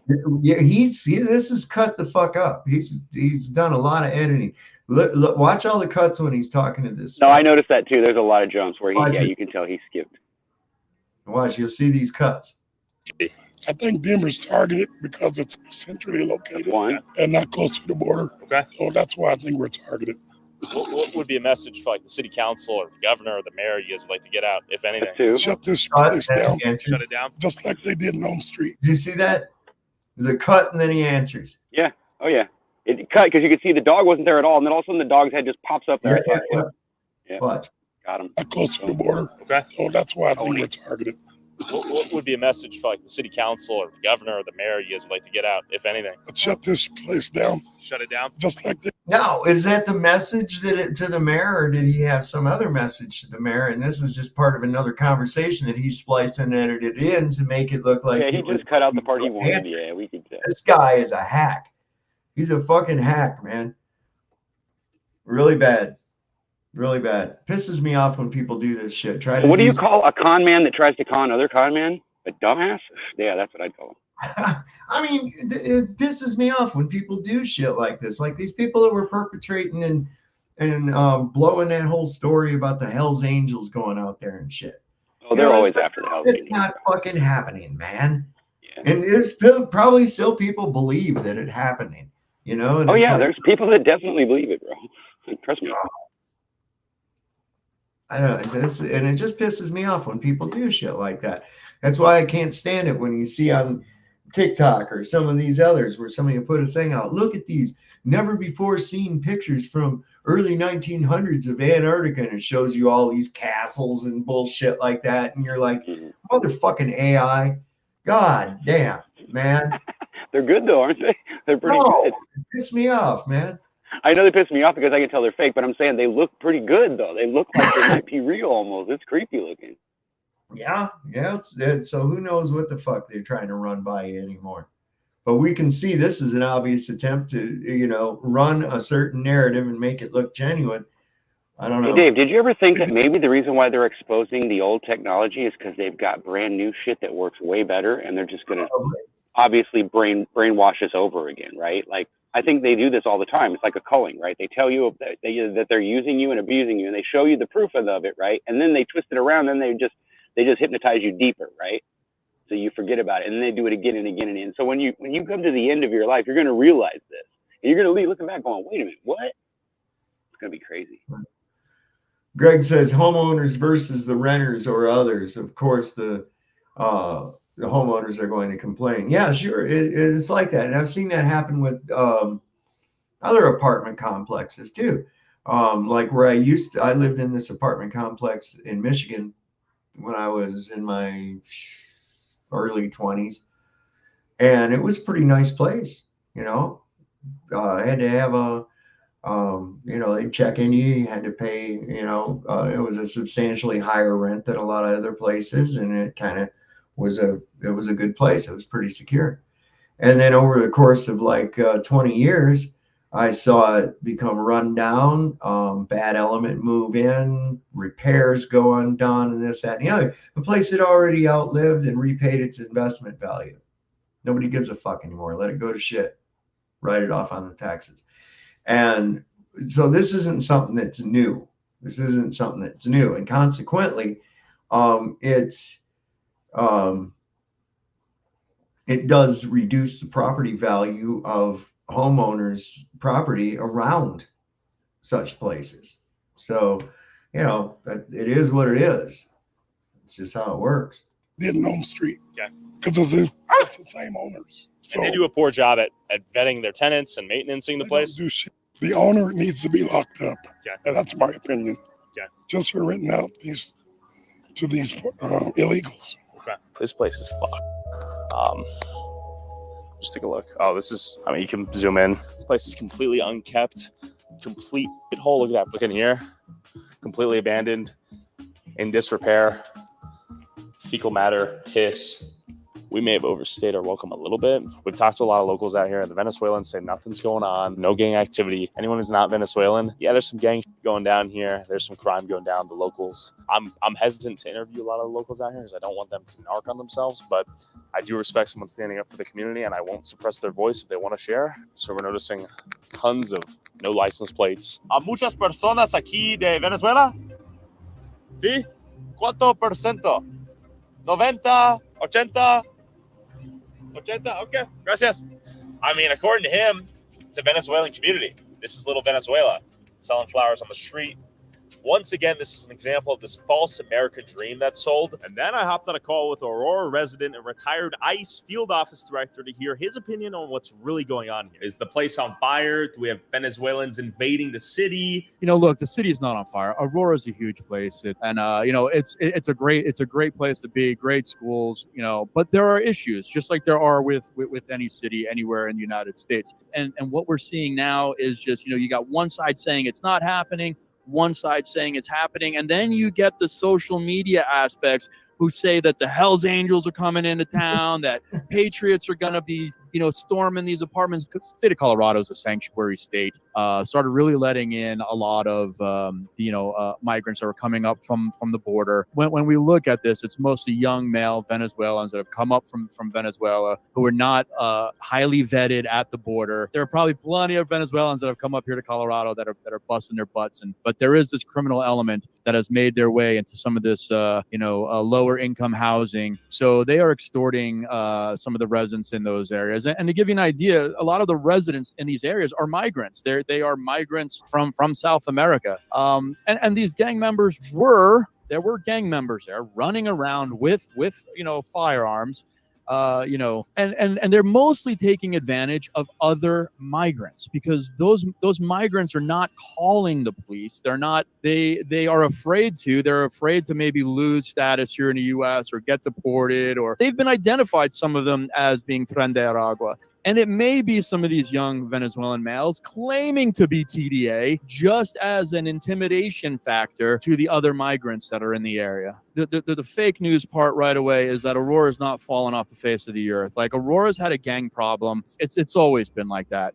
But this situation just gets exasperated because with the illegal immigration situation, most of that could be taken care of and the community could be made safer if we got rid of sanctuary policy and we allowed the immigration authorities to work with local law enforcement to get these kind of guys off the street. So, I mean, it's something that we've got to be cognizant of. We've seen terrorists come across. We just got to pay attention to what's going on, and we got to make sure that, we have control of our borders. So we're not allowing in this 1 or 2% of people who are just trying to take apart the U.S.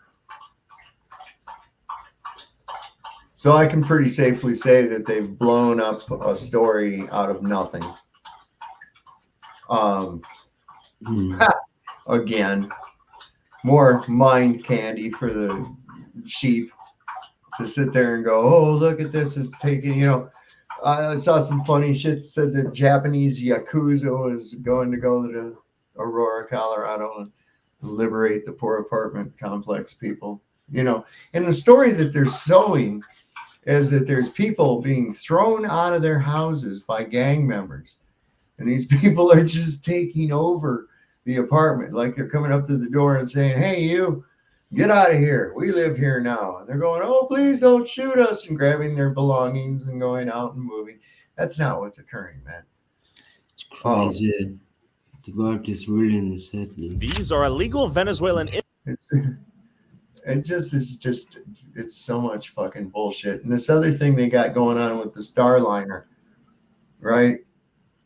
The Boeing Starliner supposedly is stuck up in space. I guess they can't get it to undock from the. I heard something about it. Yeah, they said that it can't undock from the from the plane was ISS. going down, not? And Yeah, and yeah. here's what I'm wondering now. They only had plans for these people to be up there a couple of days, right? Okay. And so now, and also I wonder, wouldn't that increase the mass of the ISS and they'd have to adjust their orbital mechanics accordingly? Just wondering. But anyway, so there's now they have to ration the air with 2 more people. They have to ration the food. They have to ration the water. Of course, those people, I guess they can recycle their piss too. Now, from what I understand, they produce oxygen through a process of electrolysis with water. And by doing this, they separate the hydrogen and the oxygen. Now, we're told that hydrogen is twice as much to the oxygen in the compound of water. So 2/3 of what you release is going to be hydrogen. How are they disposing of the hydrogen? And secondly, you can't just breathe pure oxygen. It'll damage you. Okay? We don't breathe pure oxygen. We need oxygen, but we don't breathe pure oxygen. We breathe a great amount of nitrogen. So I'm wondering, what are they doing to produce nitrogen? Are they getting that from their feces? But there is still a limited amount of something up there, and that would be food. And you're not going to tell me that they're growing space carrots and surviving off of that, or shitting in a bucket and growing potatoes. That's just not happening. Okay? So these are some questions I have that I'd like to know. They divided it really from the nature, because my grandma, they knew everything about the, about her. She was really cool. She was, in November, she knows that grows. And in February, she knows that grows and where. And she really was with the nature, I'm really having a hard time understanding you, man. I'm sorry, yes. That's I'm all not right. mad, I but understand English is not your first language, but it's really hard to understand what you're talking. No, I had a long break, but it will come back, when I do it often. All right. And I got this strong dialect, Yeah, about 3:15. Sorry? Yeah. I look So, like 50. What was this other thing? I was just bringing up some stuff. No, nothing, man. No, I'm 41. 41, right on. Yeah. This is I don't know this. I haven't really watched this yet. I just saw something about it. And what do y'all know about the taking of the big bells? That seems to be a thing. They say that the bells' purpose was the reason for them being removed. I don't know. Let's see what this guy says about it. This old bell that they just digged up, y'all. This right here is in South Carolina. What? This bell weighs almost 560 pounds alone. Of course, they had to use one of the Tonka toys in order to dig it out of the earth because no man can lift that on its own. But you guys do know what bells were used for, right? You guys do know why we don't see them anymore, right? Why we don't hear them anymore. Remember we used to hear them all the time? Just take a look at all these bells over here. This was in the early 1900s. They gathered almost 170,000 bells all together and they destroyed them. Like over here. When bells are rung, they emit a powerful frequency and vibration that dispel negative energies, which in case promotes healing, health, wealth, abundance. Not to mention they ward off negative entities, parasites within you and around you. This is why big bells and certain bells were housed in churches, because churches was actually a place that you can go to heal thyself. Do you guys remember Spider-Man and Venom? Look at the scene over here when Spider-Man tries to I'm like, shit, let's start ringing some bells, man. release the venom, the symbiote, the parasite. Y'all see how he rung the bell? And as soon as he rung the bell, the parasite, the symbiote, which is venom, because it's in his veins, venom, started coming off. And then started finding its way down to Eddie, which is the die. Eddie Brock. which is death. See that? And it's the X. X marks the spot. That's where you would stand in order to heal yourself. They show you everything in these movies. Look at that. I hope you guys understand where I am getting at. They remove everything that promotes healing within. Because as long as we're not healed within, then the outer world reflects what's the inner world, which right now it's a lot of chaos. Let me know what you guys think about this video. Like, comment, and share for more videos like this. And this video is strictly for entertainment purposes only. I'm only raising awareness to interesting situations during these interesting times. Let's get this shift, y'all. Oh, wow. Crip Rick says, Dave, oh, and welcome, Crip Rick. Sorry, and Anson Howard, people that have just make people, stupid people famous. We got a whole bunch of people in here that I missed. Rethink Inc. Dreamy Lynn has joined us. Good to know. We got all these people in here. So this is, I just met a guy who goes to places that has bells in them and sets up a sound system to play the bell sound. Had no idea this was a thing. Yeah, I've heard. I like them actually. Yeah, I mean, we know frequency and vibration affects us. Yeah. Even your emotions can be affected by music. That's a given. We know that. Why else would we call them like, that's a sad song, right? How can a song be sad, right? How can a song be joyful? Sorry, but they can do also harm us with that, I think. But where I grown up, there was a church with the highest church around, and I loved the bells every time. Yeah. Yeah. And the massive pipe organs, those are something else, Just from an engineering standpoint, there's something to behold. But I think that also that the frequencies that can be emitted and transmitted using the what are now rose windows as cavity resonators, that really puts it out there, Put those frequencies really interesting. So I think there's something to it, But old bell. Once again, just like with the fucking Hells Angels going to Colorado, people tend to take something and go over embellish it. Now, we've got some structures and things that do very much resemble and meet the characteristics of a large tree that was chopped down. Does this now mean that all fucking mountains are trees? No, it doesn't, man. Does it mean all mountains are melted cities? No. Do we have evidence that there were some melting in cities? Yeah, I've seen some. But does that mean that all mountains are just now automatically melted cities? These people run with a type of logic that goes like this. Crows are black birds, therefore all black birds must be crows. That's flawed logic. That's the same type of logic that's used with deciding by looking in the sky that we must be a wandering star as well, or a planet. That's the same type of logic involved. Crows are black birds, therefore all black birds are crows. Yeah, but I think really the nature was bigger and better, like today.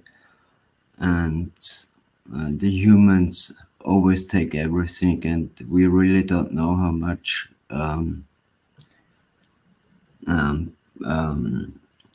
humans are already has been on the planet, because there are really often mountains where you see that they are like to take the material, or look like mines. I lost my place. Here we go. You know how we call it when when some people have their time and then it's finished. So it's called in English. Here's where Japan has become the Well, I lost Cookie Monster. Where'd you go, Cookie Monster? Yeah. Yeah, I know. It's very possible, that some maybe, but these people go with this all or nothing Zoom crash mentality. This is what I call it. Like there's no such thing as midway. It's either full throttle or hit the brakes. It's neither. There's no, in between for most people. They either love something or they fucking hate it. They can't be like, it's all right. There's none of that. Everybody's got this binary mindset in their heads. It just blows me away to see how bad it is. Here's where Japan became the 5th nation to fake a mission on the moon. With the Slim lander, Japan has made space history, becoming the 5th nation to execute a soft touchdown on the lunar surface. Listen, I want to throw it out there to JAXA. I really do. You guys went you topped us gold foil wise. You guys did it. You got it going on. That's like the most gold foil I think that I've ever seen on any of your magic garbage cans that go up into the moon. So congratulations, Japan. You can tell from the faces at Mission Control that while they made the landing, they didn't exactly nail it. The solar cell is not generating electricity at this point in time. What went wrong? Possibly the lander failed to settle the right way up, like in this animation, and its solar panels are pointing at the lunar surface instead of the sun. Oops. They're talking to their probe, and it successfully deployed 2 miniature rovers equipped with cameras which could, in the coming days, reveal what's happened and whether it achieved its key objective, demonstrating a precise landing for future lunar prospecting. With the Slim lander... Prospecting. You're going to prospect. How are you going to bring anything you prospect back? That's what I'd like to know. What's going on, Greg? Civilizations, I mean. Hey there. There has been a lot of civilization already of the underwater sink, and they took a lot of material already, and maybe none of that shit comes. Are you talking about all the things they've destroyed, the old stuff? So what? I don't. Are you talking about like? Holy shit, Jam! He's trying to answer my question.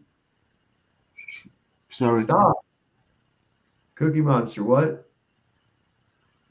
I was asking him what he was meaning by what he was saying because it was hard to understand. I know there's a language barrier. That's all. I'm sorry. Oh, it's all right, man. It's like I'm trying. I'm having a rough time too. Could I repeat it shortly? Yeah, go ahead. Speak up a little. That's all. What I was trying to say that there already maybe has been a lot of civilizations on this planet, and they took a lot of resources already, and I don't think that the Egypt was dumb, and just carried some stones together, to have a pyramid to look at, this. Was important buildings, I think of, Jam, carried them where? Took the resources where? Yeah, just to live for I don't think that they were dumber like us, Maybe they had more knowledge, Yeah, absolutely. I think they did. I think it's because we operate from a false premise. For sure, I can't say for sure, but it really looks like that. Well, my question is like really on the time much more, and that's what's left, man. Cool. Greg, how are you tonight? What's happening? I'm well, thanks. How are you? I'm finer than frog hair split 3 ways, man. Well, I got to start with an apology, Sav, for wrongly. I didn't really mean to accuse you of saying that you blocked me from your channel. Right. So I'm the one we had that brief exchange with. So in my history with YouTube, typically if you don't I don't always go out there and try to evoke a response from people, but sometimes, you write certain things and you kind of are surprised when you don't hear responses. And I've had it happen to me. A bunch. Yeah, we all have. And then so I just happened to go into as opposed to being in the app, I went in through a browser that I'm not logged in at, and I couldn't see my responses. And like I said in one of my comments to you, that I brought that up on another show, and Barbara was in the stream, and I said, hey, I wasn't there. And she's like, that's not like him. I said, I know it's not. I'm not accusing him. In fact, that's one thing I like about you is that you don't censor. You let people unless they get like nasty, disgusting. That's all right. I'm talking now, Jam. Sorry, sorry. No, I know you keep saying you're sorry, but you keep doing No, it's okay.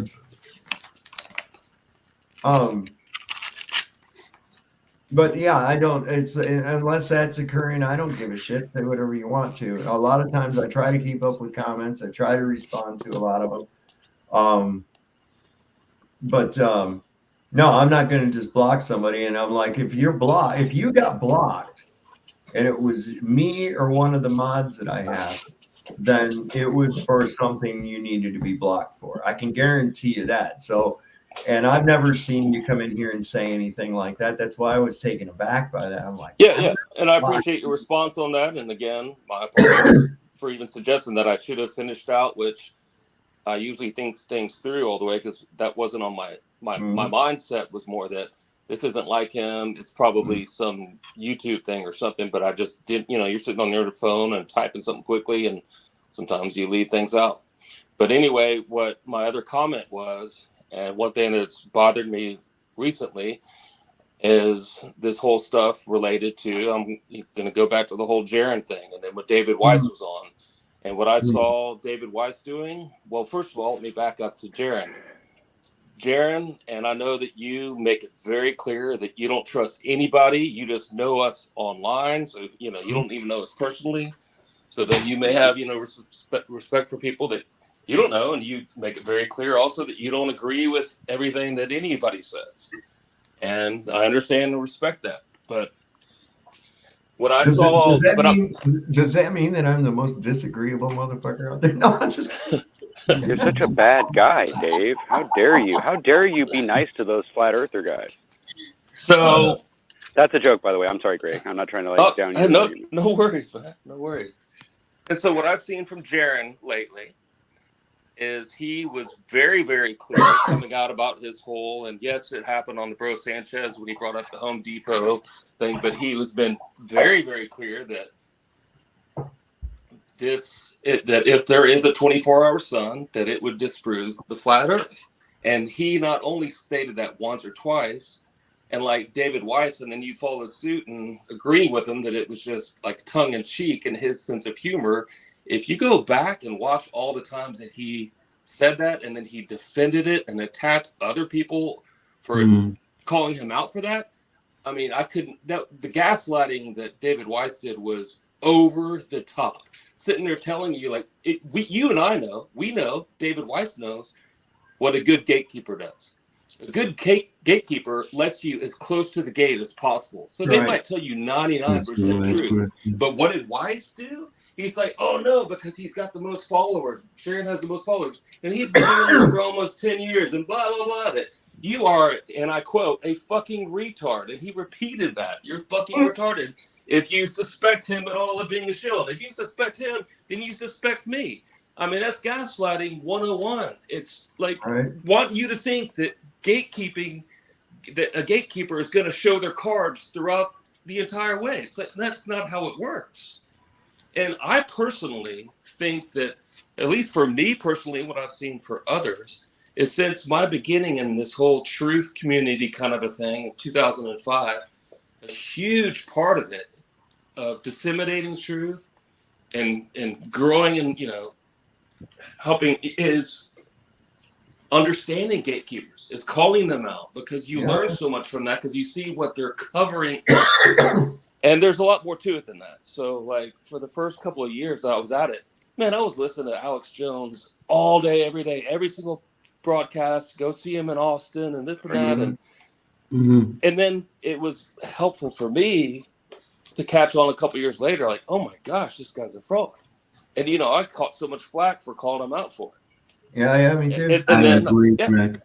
And so anyway, and that's what. So Weiss is sitting there having you try to think a gatekeeper or somebody that, would have been telling you from the beginning, you can't suspect Jaron because of this. And then this whole idea about, Jaron, that's just his sense of humor. That's just how he is. And he is so certain that there's not a 24-hour sun there that he wasn't really serious about. And I don't know his words exactly what he used on that. I had to just stop listening after a little bit on your show. I can attest, having spoken candidly with Jaron before, that he does have like this dry, deadpan sense of humor type thing, right? That he does. Yeah, that doesn't change anything though, from what I'm talking about. That doesn't change anything. But I can't speak for Jaron, and I can't speak for Dave Weiss. Okay, I can only Guys, speak. Yeah, but Saab, what you did is you agreed. Sorry, Greg. Make sure. You agreed with Weiss when he started going off on that. No. I just want to tell you, I was seeing a show with David Weiss and a radio guy, the black one, Sambra, or how he was calling. It was a radio guy, not what was talking with David Weiss. And he always just was asking one question: do you believe that the Earth is flat? He was. Oh yeah, he wouldn't say he was a 11 times. Amazing. He was 11 times. He was asking him this question, and David Weiss said not one times. Of course, I believe in it. Who came up with that idea?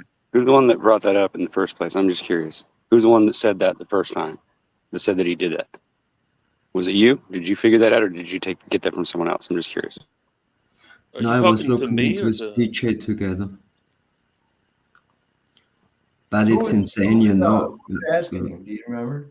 It's a simple question, Sure. I mean, he's talking about Jesse Lee Peterson. Jesse Lee Peterson asked him multiple times something about flat Earth, and Dave would not respond to it. He just sat there and I thought kind of made everything look. Wouldn't it be? Instead of just being proud of it. I'm sorry. Isn't it kind of obvious when you come on to a show and you claim you're a flat earther that you don't have to like deny or resolve the fact that you believe it, right? Come on. Like what good would that do you? Honestly, I'm not defending Dave. I'm just saying, like, in a conversation, just that thing alone, what does that? I mean, can you really go on just that one thing, or is there more to it? You know what I'm saying?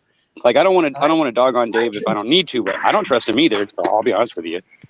Well, if you go on a show like that, I mean, you have nothing to prove to anybody, right? But if you're on a show I guess you're right. For me, I would have to say, I would have to answer the question. Yes, I agree with you. That you would have to just say, yeah, sure. You don't just sit there and like play dumb.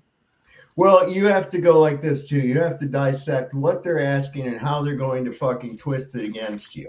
Well, I agree on that. All right, I know this, and this is I have. Yes, and that's all this about. Yeah. When I give my answer, this is exactly what I give. Okay. The Earth appears to be a level, stationary topographical plane contained within a dynamic fluid pressure system. Okay, now I can confidently say contained because we've got this thing called thermodynamics, right? Something's got to hold the fucking air, or else it just doesn't be there. Okay, so I can confidently say contained. It appears level. I feel no movement. We have topography. The claim of a globe goes against my observable reality. Therefore, it is a positive claim which requires and has the burden of proof. Now, start asking me, what is the sun? How far away? I don't fucking know. It's not 93 million miles away, and it certainly isn't almost 1 million miles in fucking diameter. I know that because that's just stupid. We can prove that. Plus, you can't have a fucking ball of gas form for any reason whatsoever without a container. So there goes that. Yeah, that's off the top. But with Jesse Lee Peterson, and I don't remember exactly how he had asked the question of Dave, but he could have said, even including what you just mentioned, and said, yeah, flat Earth But let me explain further, and given those kind of details, it's demonstrably level, and of course we've got mountains and valleys, instead of playing the way he did. But and I want to add another thought that I see. Three-dimensional plane. It's real simple. When I make these comments about be it Jaron or Weiss or Whitsitt or whoever it may be, and express my opinion where I distrust somebody. There are so many that act like idol worshipers within this so-called community. Yeah. Oh, don't break it up. Or what Duffy is doing is he's trying to break up the community. You know what I say? Yeah, I say screw the community. Yeah, screw the community. The truth is what we're about, right? We're about the truth, bro. That's what it's about. I don't want a community. I don't want any of that stuff. I want individuals. There and you what go, truth babe. does is we can have individuals who learn truth and disseminate that truth to other individuals. Just like your show, Saab, we have a lot of different opinions on here, or you do, I say all the time, and it's great. This is a community of sorts, if somebody wants to call it that. But I'm so tired of all these people that they're idols. You can't talk about Sharon that way. You can't talk about Austin that way. You can't talk about Wyatt. He's our God. I bow down to him. And it's pretty sad because I'm starting to see the same thing that the NPCs do within this so-called community. As you start to bring stuff up and they're like, I'm like, just stand up for truth. And, if you have a different opinion, express it. Don't tell me to shut up for breaking up the community. Because you know what community does to all these true things? Is it brings things to their knees. What did I experience in the early days with our activist group? Back in the old meetup days, it was always like infiltrators. I mean, we had multiple infiltrators come in, and they try to break it up. If you're a bunch of individuals, that doesn't happen. And so one thing that I see that happens is you have all these faces of this so-called flat earth community. And then when something like what happened with the Netflix thing, well, the outsiders assume that Jaron speaks for all of us. They assume that blah, blah, blah. And they equate all of us to one thing. They continue to do that because you have these faces of it, right? I want newbies to come in and see that Weiss doesn't represent me. Jaron doesn't represent me. Austin doesn't represent me. None of these people freaking represent me. But we've been so stuck in that. So I think division is great. I think division is awesome. I think it's going to strengthen the truth. I say divide us. I say spread us all apart. Divide us like crazy. I think that's a really positive thing. Greg, that's why I say that whole thing. That's why I said lowest common denominator, because nobody's exploring anything it's the same as how peer review works. Right? Yeah, we're all in a rut when we do that. Yeah, you're right. You're in a rut. Now you're in a rut. So that's why now, if you understand, the only place that there is a globe community is on here on the internet. And that's the only place there's a globe community. Out in the real world, there is no globe community. Okay? Now there's people out there, okay? And do a lot of them believe that they live on a globe? Yes, they do, right? But the globe community, so to speak, is nothing more than a collection of flat earth haters and detractors. That's all it is. I think you're right, yeah. Out in the real world, people that are able to use logical thinking that would never have thought to a lot of these things have not been exposed to it. A lot of those end up becoming flat earthers. Do they become part of a community? No, they already were in a community, okay? Now they just know the true condition of where they live.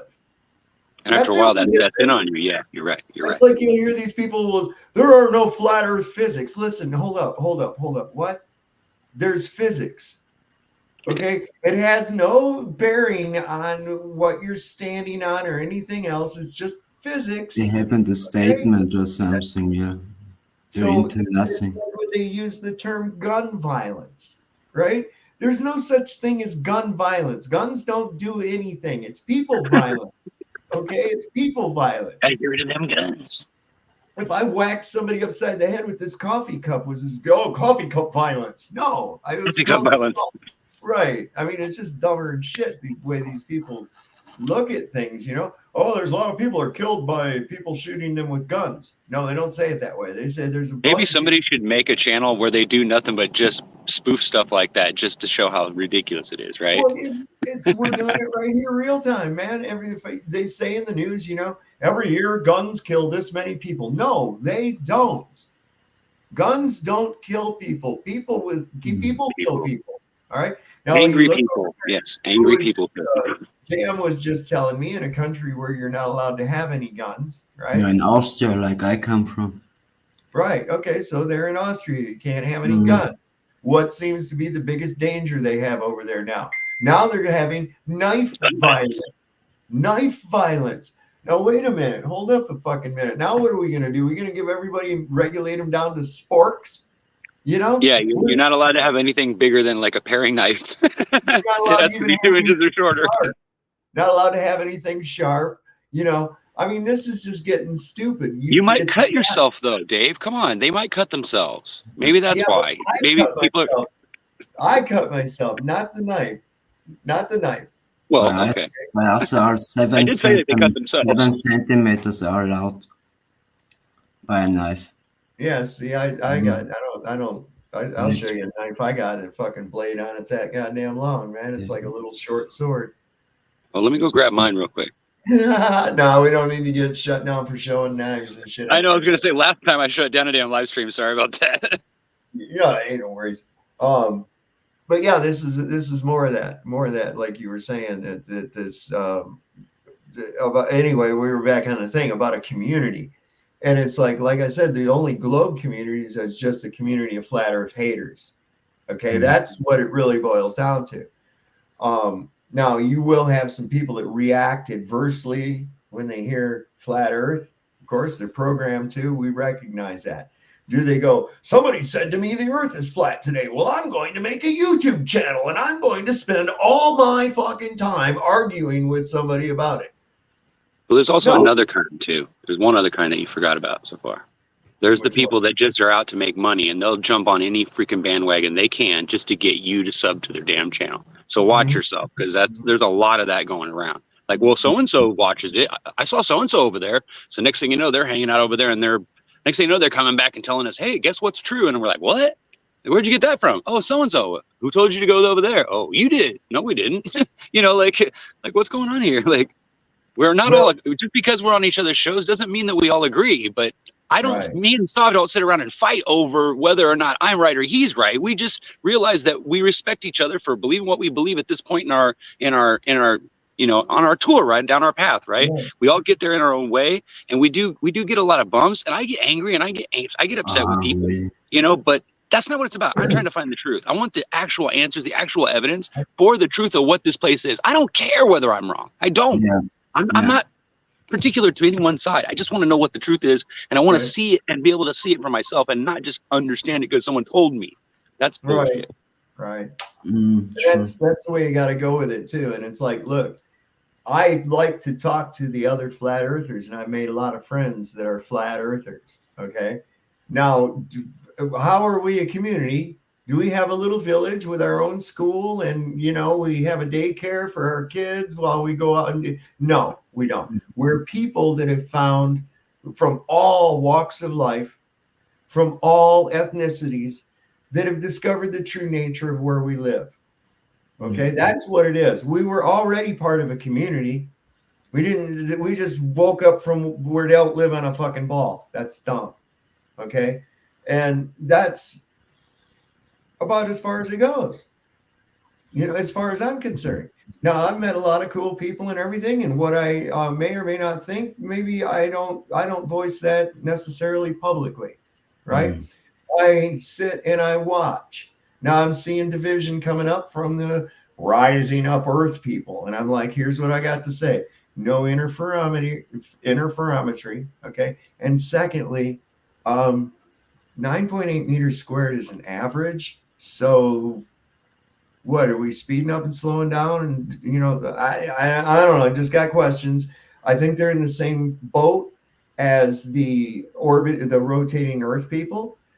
I think they're in a worse boat because they have even less anecdotal evidence to support it. But anyway, there's that. And that's why I don't even go on with it. If you want to go on and think that, that's all well and good. Wonderful for you. I'm not going that way because I don't find any validity in it. Okay. I am not one of these that says if there's a 24-hour sun in Antarctica, that means the Earth's a globe. No, sorry. There's one of two things is occurring. Either some fuckery is about, or there's an optical phenomenon that we don't truly understand that we need to get to the bottom of. Or we would And this like is to what they're hoping for, right? They're hoping that there's some doesn't kind of change when it's once again, stationary and flat. No? once again, things in the sky do not determine where you stand. Just because you have a model and you think of where it's supposed to do and everything else like that, and it looks good and it's feasible, there again, that is a model. We don't have the reality going on, and that's what we're trying to figure out. It's not suddenly going to add rotundity to the Earth. It's not suddenly going to make air pressure without containment possible. It's not going to make the fantasy of air being pulled by gravity real. None of that shit is going to be real because you saw a sun or think you saw a sun 24 hours in Antarctica. Now, That's I don't really believe what I love he from said you that. guys, because with you can talk really normal, This is in Austria really not the case, Yeah. I don't think they're going to see anything. If it even happens, it'll probably be cloud cover. Whatever. I'm not really concerned about it. What I am doing is looking at the psychological study of the people that are fighting about this dumb shit. Exactly. What I'm looking at, I I see ain't that. worried about the sun and I'm not worried about the sun. I'm not worried about the Antarctica. What I'm looking at right here is all the shit I find so fucking suspicious about it. And that's where my focus is at. I'm looking at the con men behind this bullshit. Okay? And that's where my focus is at right there. That's where my So I got to say though, and I'm not calling you a shill from saying this, so please understand that just because I have a disagreement with you or I was surprised to hear something from you does not mean that.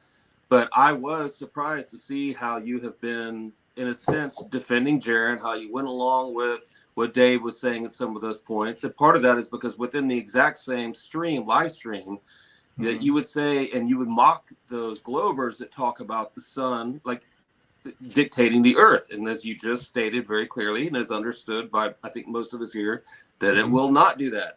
But when Jaron says it, you're like, well,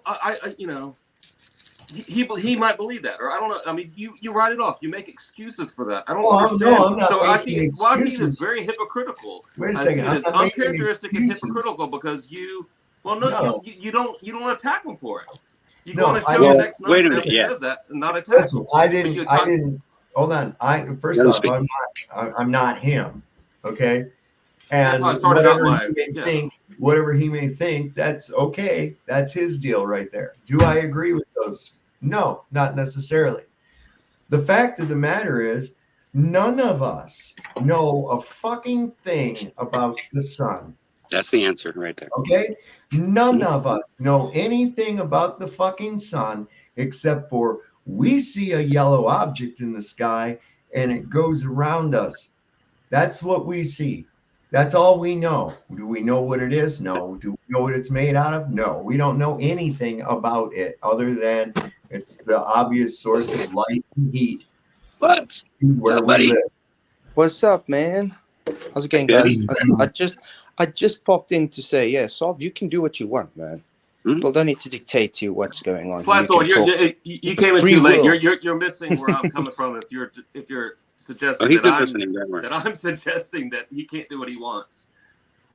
That's not where I'm coming from at all. No, what he's saying is, And I know and the fact that you heard the beginning of my talk, so I mean, Flat Sword, you know that I started out. Yeah.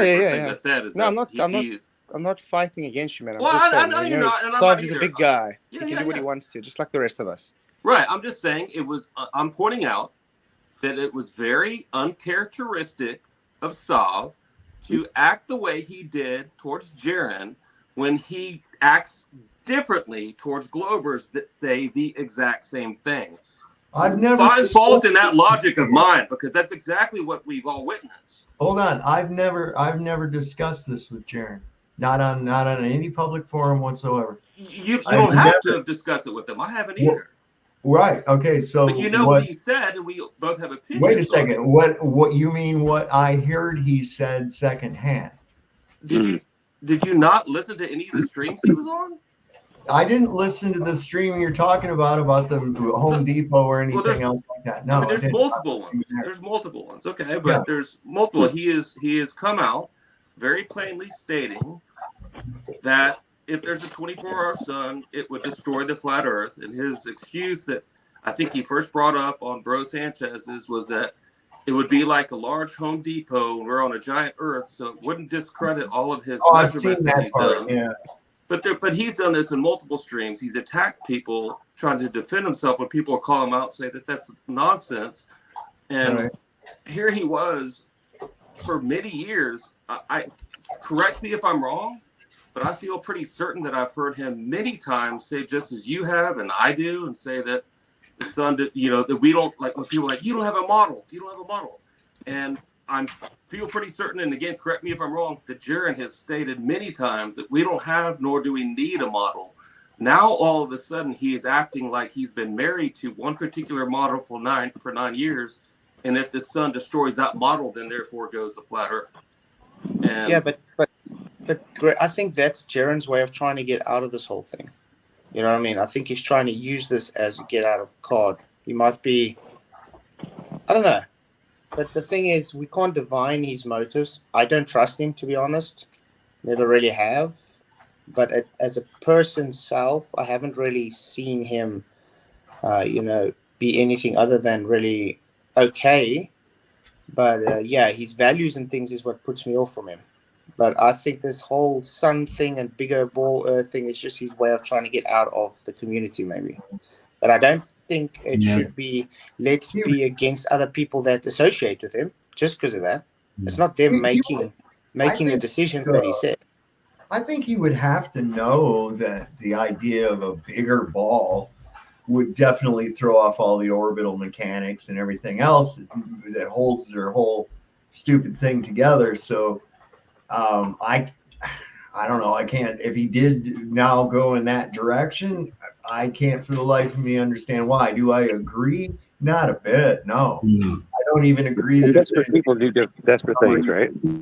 I do not agree that if for some reason they do see a 24-hour sun for some reason down there, that's automatically going to make the Earth a globe. Nope, I don't agree with that. Not a bit, because like I said before, it can't throw. I guess and Jaron has a derogatory term for people that believe the same way as I do. I guess he called it a phenus, and I'm like, well, you can have your opinion and shit, but I'm not bending on this, so. Wow. Whatever. Does that affect my friendship with him and doing a show with him? No, not at all. Because like I said, the biggest association I have with any of you, Flatzoid, Cookie Monster, you, Greg, and even Jam Mango, is far right here. Email, messages, this. Never met any of you in my entire life. You see? Yep. So I talked to you, and hell, if Flatzoid came on and said, hey, do you want to do a debate with me? You want to partner up? Or do you want to do a new show that we're going to look at this kind of a thing, and we'll just, have a banter back and forth? I'll be like, yeah, why not? It gets the message out there. Yeah. I wouldn't necessarily say that we go along with something we don't agree with, but, Right. So this whole fucking idea of guilt by association, especially on such a flimsy association, I'm not down for that. In fact, I would bolster down and probably do more things like this just to show that just because I'm on this camera or on this panel or on this show with somebody does not mean that I agree 100% with what they're going on. Okay? It doesn't mean that at all. And I make that very plain. Like I said, we are individuals who have learned the true nature of the earth. Okay? We're not a community. And if somebody that is a flat earther goes off and does something retarded or does something that hurts the argument of flat earth and shit, is it going to upset us? Sure, it would. But am I going to sit there and admonish them about it and give them a bunch of hell and start calling them shills or anything else like that? No, I think a more civil discord is needed. Well, I absolutely. So let's put it this way: if you're in a business and some of your co-workers, all of a sudden, one co-worker decides to rob someone, does that make you now a criminal? No, No, not at all. Exactly. But Well, I doesn't want to mean say I this again can because help them I'm the anymore one that either. brought that. I'm the one that brought that stuff I'm- up. So I want to clarify yet again, in case this is directed at me. I'm not suggesting that Sav is to be condemned because I don't agree with Jared and because he's befriended him. Now there are others I'll who are stick up going for you, along bro. with him I agree with you. that I doubt. But that's not what I'm saying. I was just, and if I didn't like Saab, I wouldn't give a crap. Right. It's because I do respect you that I was so shocked at how I viewed your handling of the information. Well, I'll tell you what. If in this respect, it's like, look, I would never have accepted that quickly. Even with the "what are you afraid to race? Are you chicken?" type of tactic that was used. Okay. I don't succumb to that. I'm going to vet this motherfucker because the first time somebody comes out of the woodwork that I've never heard of and says, "Hey, I'm willing to pay for you over $40,000 when it's all said and done to send you on a free trip to Antarctica," I'd be going, "Are you a Nigerian prince?" Okay, I'm going to vet this motherfucker and I'm going to find out what's up his sleeve first, because people don't just come out of the woodwork and go, "I'm going to pay for everybody to go to the South Pole and shit." True. Nobody does that. All right. So the first thing I'm going to do is I'm going to vet this guy, which is exactly what I went about doing. And what did I find? First, I found some rat turds. Yep. Some rat turds in the cheese. And then as I looked deeper, I found whole fucking rats. Next thing you know, you find you find the nest and So what's that tell me? The guy behind it is an obvious fraud, a shyster, somebody who's a con man, and then he's got this going on. Wait a second, how all of a sudden are you now this great guy that's going to pay for this shit? You fucked people out of money. You're a con man, and now you're acting like a con man as a pastor, conning people into bullshit like the crust is the firmament. Get out of here. Crust of the earth is a firmament. So, there's where my focus is at. I want to know. I can't even pretend to believe that. I mean, right off the bat, the dude says, "Yeah, a good friend of mine that I know. You might know him on YouTube. His name's MC Toon," and I could hear the world go, "Oh my fucking God!" Collectively, I heard that. I mean, I literally heard that in my head. That everybody went, "What?" So there's where my focus is at. I want to know what's behind this shit. And why all of a sudden 2024 is the big deal for it? Why is there this big push? And I also associate it with this final offensive that I'm seeing by this group. Because we know right now that because of the amount of people that are coming to the realization of what we really are and time getting shorter, they're panicking. This is why we've seen a record number of space launches. They got to keep your mind focused on space. How do we do that? Let's strand witchy poo up there for a couple of months.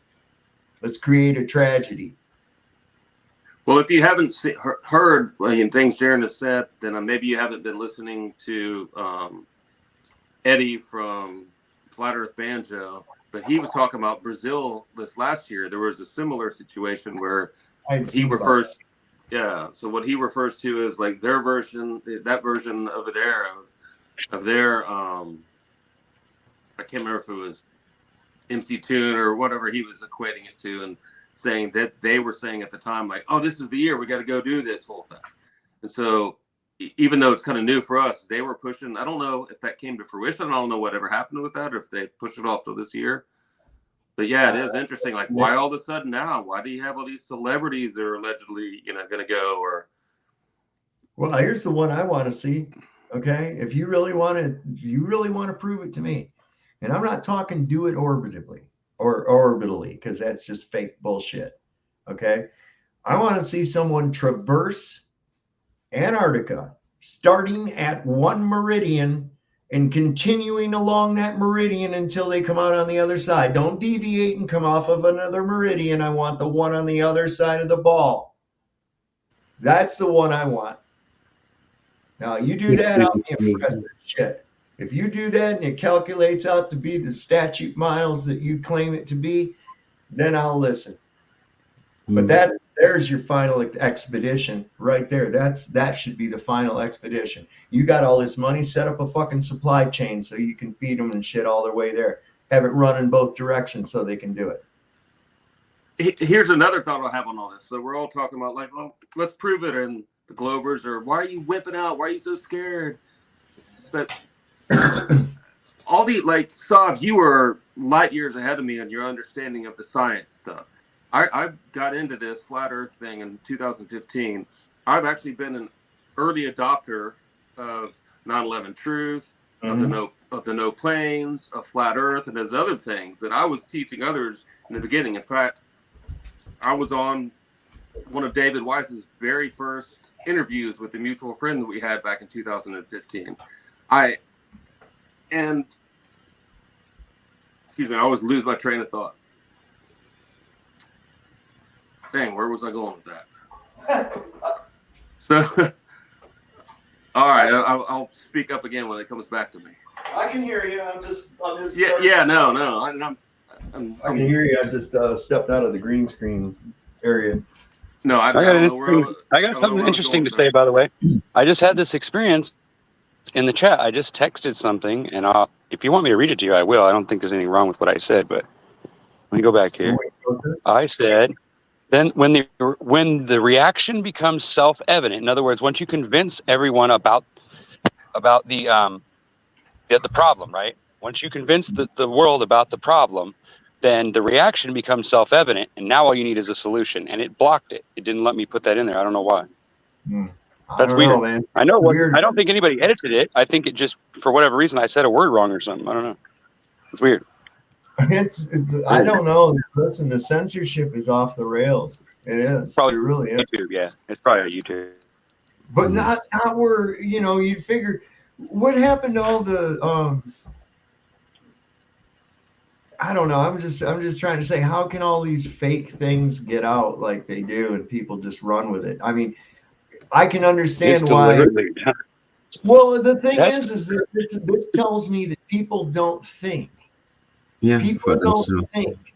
They just react, like you were saying. They just react. They don't think. They don't go through a course of logic, right? They don't because they believe that there's a problem. You see what I'm saying? Yeah, sorry. Exactly. Like the government is taking care of the problems. I remember my thought. Okay, so where I was going with that is that even though I was an early adopter of understanding some of these kind of bigger truths, right? And I know there were many, many people in the past that have known all those things before I did, but it was never based on all this deep science of stuff. It was never based on anything Witsit's going to talk about. It was based on my observations. There's so much we can understand, but now all of these so-called debates, even though we've seen it slow down, and I think a lot of this because people have gotten so sick of talking to those people. I know it is. I know that's like why Keith doesn't want to talk to them, right? Like, why waste our time with them anymore? Been there, done that. But it's moved into this realm of all these discussions or stuff that aren't going to bring the newbies aboard, unless you're really going off some science geek that really just needs to hear that to start with. So I think that even if we it's kind of comical that here we are, like, let's go and see what the sun does. And it's like, no, it's been proven. I know you know that, Saab. I understand that what you were saying is that if we fly around Antarctica, then you'll question. But I know you know that that's never going to happen, and that we have so much proof of it already being level and motionless. But it's just kind of comical because we already have, and back in Flat Earth 101, we had all the truth we ever needed about it to move forward and to never even jump on those other topics. If those scientists and people want to have those discussions, that's great. And I find it kind of fascinating to listen to some of them, but so that's where I like to part of what I like is I like to look into how is the trick done. Okay, it's one thing to say, yeah, that didn't really happen, that was a magic trick. It's another thing to say, yeah, that didn't really happen, that was a magic trick, and now I'm going to show you how it was done. Okay, that's where you need to get it, how you get into it. That's where you I mean, once you've dispelled that it is an illusion or a trick, that does wake people up. But then you want to see people, then the next question is say, well, how the hell did they do it? Right? So then you start looking into and showing how these deceptions were placed on you. And it is quite a complex mechanism that was used, diabolical, but brilliant.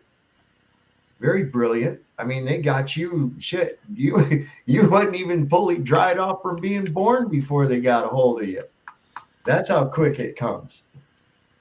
And right off the bat, immediately, bright lights, action. Poof, Man, go. I gotta say, I have a daughter. She's 11 now, and I was coming, to the knowledge of some of the stuff around birth, somewhere around that time.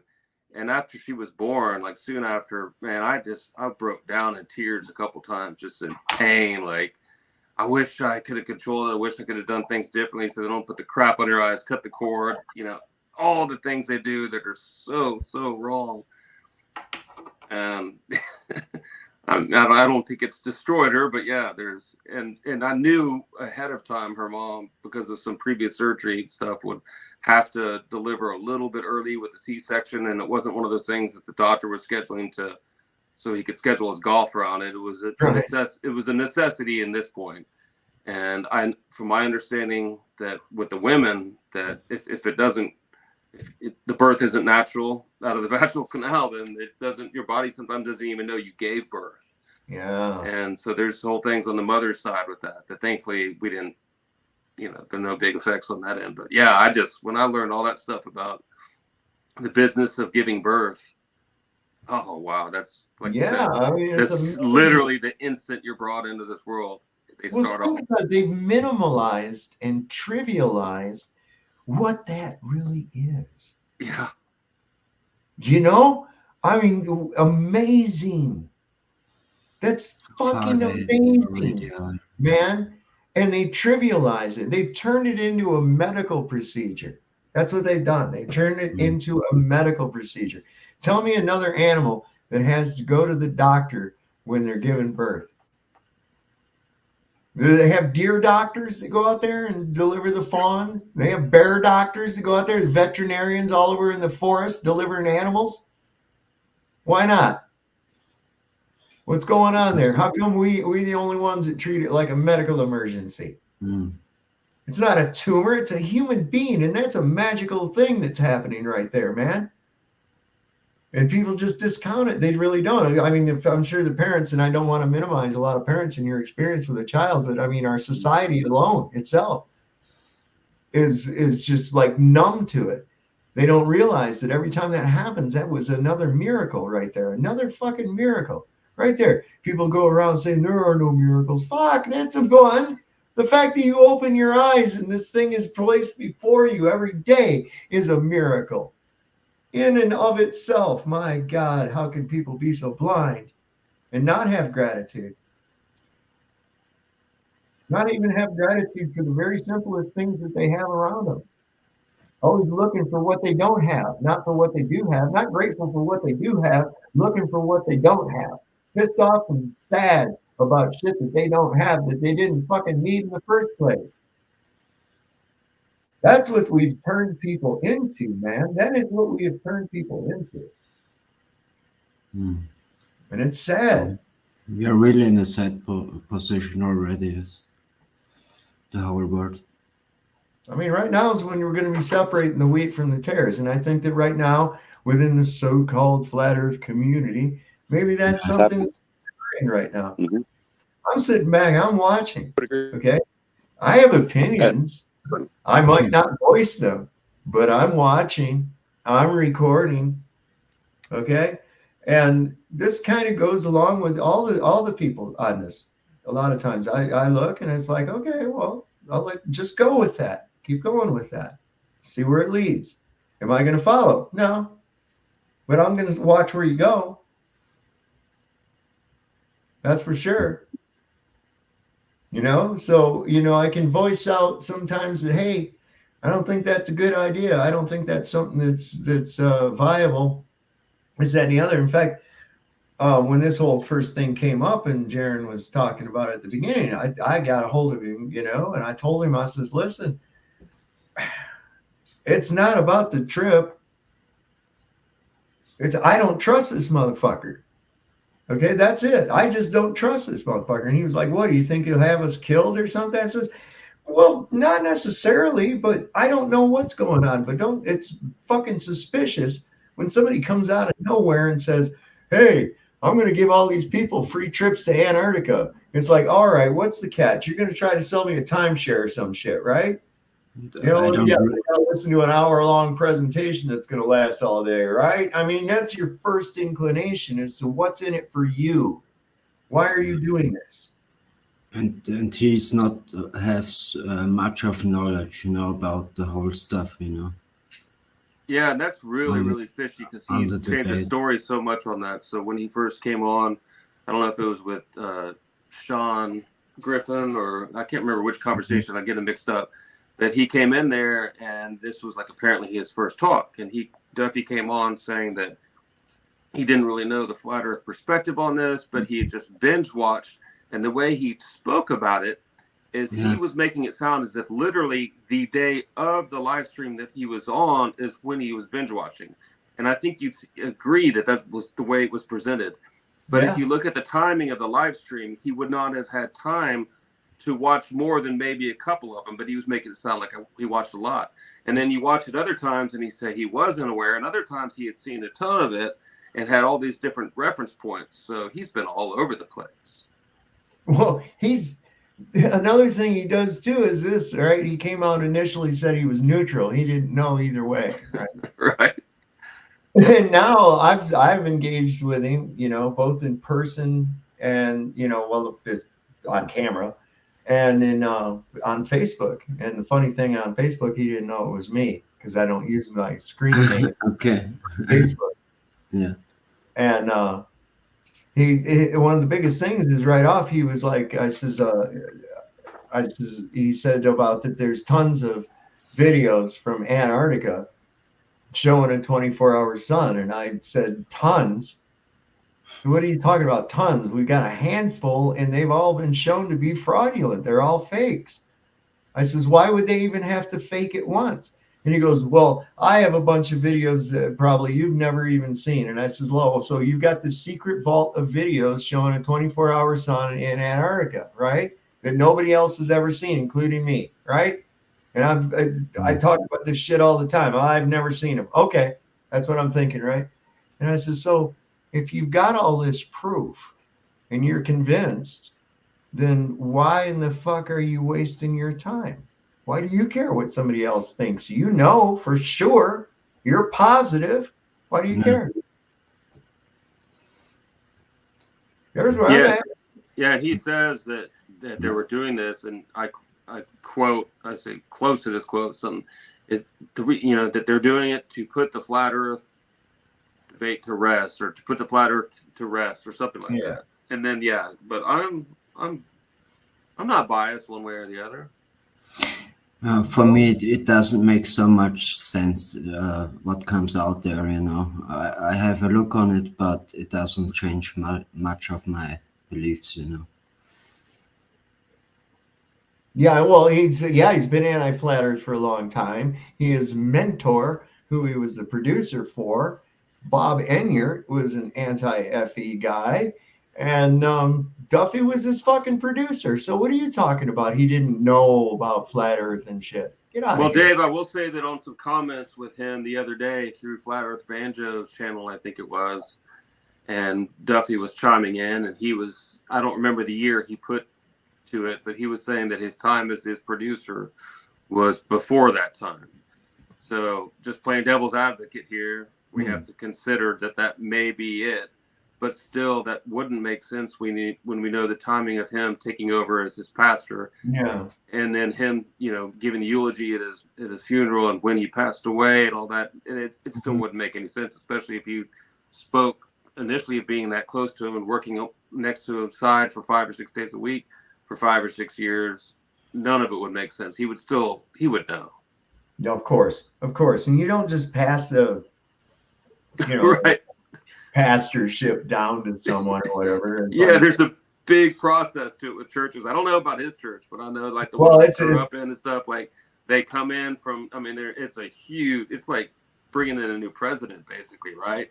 Although there's some reality to the voting for churches opposed, possibly compared to the president's. We had a guy here in Luray that was he ran this Radio Shack store, and he was all whacked out on pills, and he had some kind of a church of his own, his own form of Christian church, out of his house. And he got the 501c3 tax break and all that bullshit, and it wasn't any type of a denomination. And I think that's what this one is one of those, little like storefront type churches that you see pop up in an old strip mall. And Dave, I'll testify to that. I've seen it. Yeah, he did. Roger saw it. Yeah.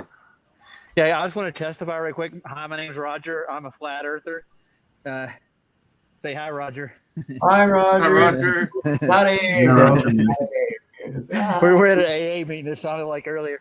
I'm going to do a stream after 11:30 here. I'm going to go over Duffy's experiment. Me and Ryan are going to do it on my channel. If you guys want to hop over there if you get a chance, I'll be doing that around 11:30. I thought I'd let you know. Send the link, it would be great. Oh, I haven't made it yet. I got to get home and set up the live stream. So there you go. It'll be on my channel. If you're right. stuck to it, you'll find it.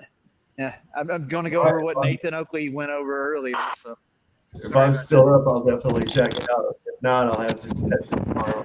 Barbara, can you or somebody or Sav, I'm just doing this on my phone, although I have my computer open to see the chat. I can't even read the name of your channel there with my poor eyesight to know how to try to find you later when you do put it up. Yeah. No, Nathan Oakley went over the experiment today. I'm going to review some of his stuff with the whatchamacallit experiment. He needs the link to your channel. Okay. Oh, there's Barbara just did it, of course. She's the best. Thank you, Barbara. She's my hero. Everybody's hero. Oh, yeah. She's Jehovah's hero, dude. That's right. Amen. All right, I'm gonna step off, guys. I just had to give my little AA speech there for a second. Let you know. Well, you earned the coin. All right. Hey, I'll be listening to you guys. I gotta finish work. Have a nice one, Roger. I will. Thanks. Bye. So I don't know if I could call this a theory, but here's a thought I have as a believer that may resonate with some believers, and it was just a random thought that I'm not claiming is anywhere close to what's going on. But one thing that I've seen with a lot of these faces of the so-called community is back in the day, they would talk more about this is about hiding God. And then it went away from that. And then it was more like one of their last documentaries within the last couple of years. It was all about hiding other land. And I'm not denying there might be other land. But personally, I saw, just in kind of thinking things through, like, where might this be going? And one of the thoughts I had is, okay, we're going to steer away from this biblical cosmology and what we see in that Logos Bible software depiction that we've all seen, and let's start talking about more land. And now what I'm seeing in this current PSYOP is that we've got so many of us. I stand by. I don't believe there's a 24-hour sun in Antarctica. I think we would have seen it. I stand by what I see in biblical cosmology, which those don't equate. And what's happened is a lot of people who are sincere are getting all the defensive and going, well, maybe there's a 24-hour sun, but it doesn't disprove that. And although I agree it doesn't disprove that, I think it's putting doubt in people's mind of what we see from biblical cosmology. And it's also steering others that could be agents of a sort from the side that are going against, say, Jaron and Duffy or whoever. And are saying no, but at the same time they're still steering away from biblical cosmology and saying that there is a sun out there and this is our explanation for it, or back like Soft said, the rising earth, all that kind of stuff. So just a thought that where my mind's kind of one of the things that's been tossing around is that it's just because I really believe that all of this comes down to hiding the God of the Bible, and I think part of this could be, I've said it multiple times just now, but to steer away from biblical cosmology and get people further from that when we've seen what it's done to turn so many atheists into believers, strengthen the belief of so many in the faith, that's another way they're like, oh, whoa, let's reel them in. Well, I got to say, as human beings, we are divine creatures, and we possess a very, very unique capability, and that is the power of imagination. That power can be used against us if we don't temper it with reason. That's absolute. So they've taken advantage of that, while at the same time quelling your own imaginative abilities by focusing you in a left hemisphere world. Okay? Math, numbers, lines, all this bullshit, at the expense of withering out the creative side of the brain, not having that balance of the creative and the logic, not having that balance, only over here. And sometimes you have to have the creativeness in order to be able to use the logic as well. And this is how we progress. This is how we progress as people. So what we have to stick to is interaction.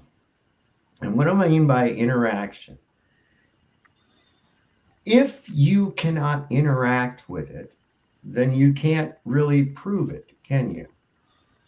I mean, you can look at something and maybe that's kind of a form of interaction, but is it? No, that's observation. You're not interacting with whatever it is you're observing. So observation alone is not enough to make a determination. There has to be some form of interaction. And this is why I stick to what you can see, touch, feel, smell, detect, manipulate, interact with. So, but this is so much people's other, you know, they don't care about anything, you know, much people, you know. They say, so what if the earth is flat? I mean, you know. So if you can interact with something, for instance, you can, it's tangible, right? Is dark matter something tangible? No, it's a mathematical construction. Is all this other theoretical nonsense tangible things that we can manipulate, see, touch, feel, and measure, manipulate? No, they're not. So there's where you got to draw your lines at, okay? Is it possible that there might be multiple firmaments with other lands beyond the ice, blah, blah, blah, whatever? How far does the firmament we have go? What's the nature? We don't know any of these things. So I can confidently say that the earth is contained by some sort of physical means. Otherwise, we would not have air pressure. I'm sorry, gravity, if it even existed, has absolutely no effect on a gaseous material. It does not. It just doesn't. And even if there's a vacuum outside, you know. Well, we don't know that there's a vacuum outside. We'd have to be able to get outside to be able to determine what's outside. And so far, zip. Because you can't have an open and a closed thermodynamic system at the same time. It's not possible. Okay. So right off the bat, right there, that's something that we can confidently say that there must be some kind of barrier. What's on the other side of that barrier? I have no fucking idea. How would I know, right? The sun, where is it? I don't know. It's not 93 million miles away, though. I can tell you that. And it's certainly not 836,000 miles in diameter. I can tell you that as well, because that's ridiculous. It's obviously a local light source. What it is, what it's made of, I do not know. So when people start looking at the sky, when people start looking into the sky to determine what the condition of where they stand is, that's kind of stupid. It really is. Also not understanding obstruction of your field of view at the horizon line, and assuming that it means that you're on a ball. That's stupid as well. Stupid. Okay. It's all just the shit that came from the little basic questions you asked an adult when you were a child. That's why everybody goes sunsets. Because you ask your teacher or your mom and dad or somebody, where's the sun go at night, mommy? Well, it goes on the other side of the globe. They don't know any better because that's the shit they were told. And so that's what you use as an example. When in reality, it's easily debunked that that is not the case. Or they want to come in and start confusing you with Everybody hears about God at some point. Yes, listen, this is created. This is definitely created. And this thing, I know they hate it. They really hate it, thinking that, or knowing, or being told that you're not going anywhere because this place is closed. You're not going anywhere. So get off of that bullshit. They really get mad about that. And it makes me wonder why. Where the fuck would you go? Where would you go? Closest habitable planet, according to NASA, is several lifetimes away. Light years. Light years. Could never do it. Yeah, you know, Duffy, when asked where he thinks heaven is, he says outside the universe. Yes. And if you put the timeline of what it would take to allegedly get to the edge of the universe and saying it's ever expanding, it means that his Christ, mine as well, wouldn't even be there yet. There's no way. Not even close. He's not even close. Oh, to get no, there. yeah.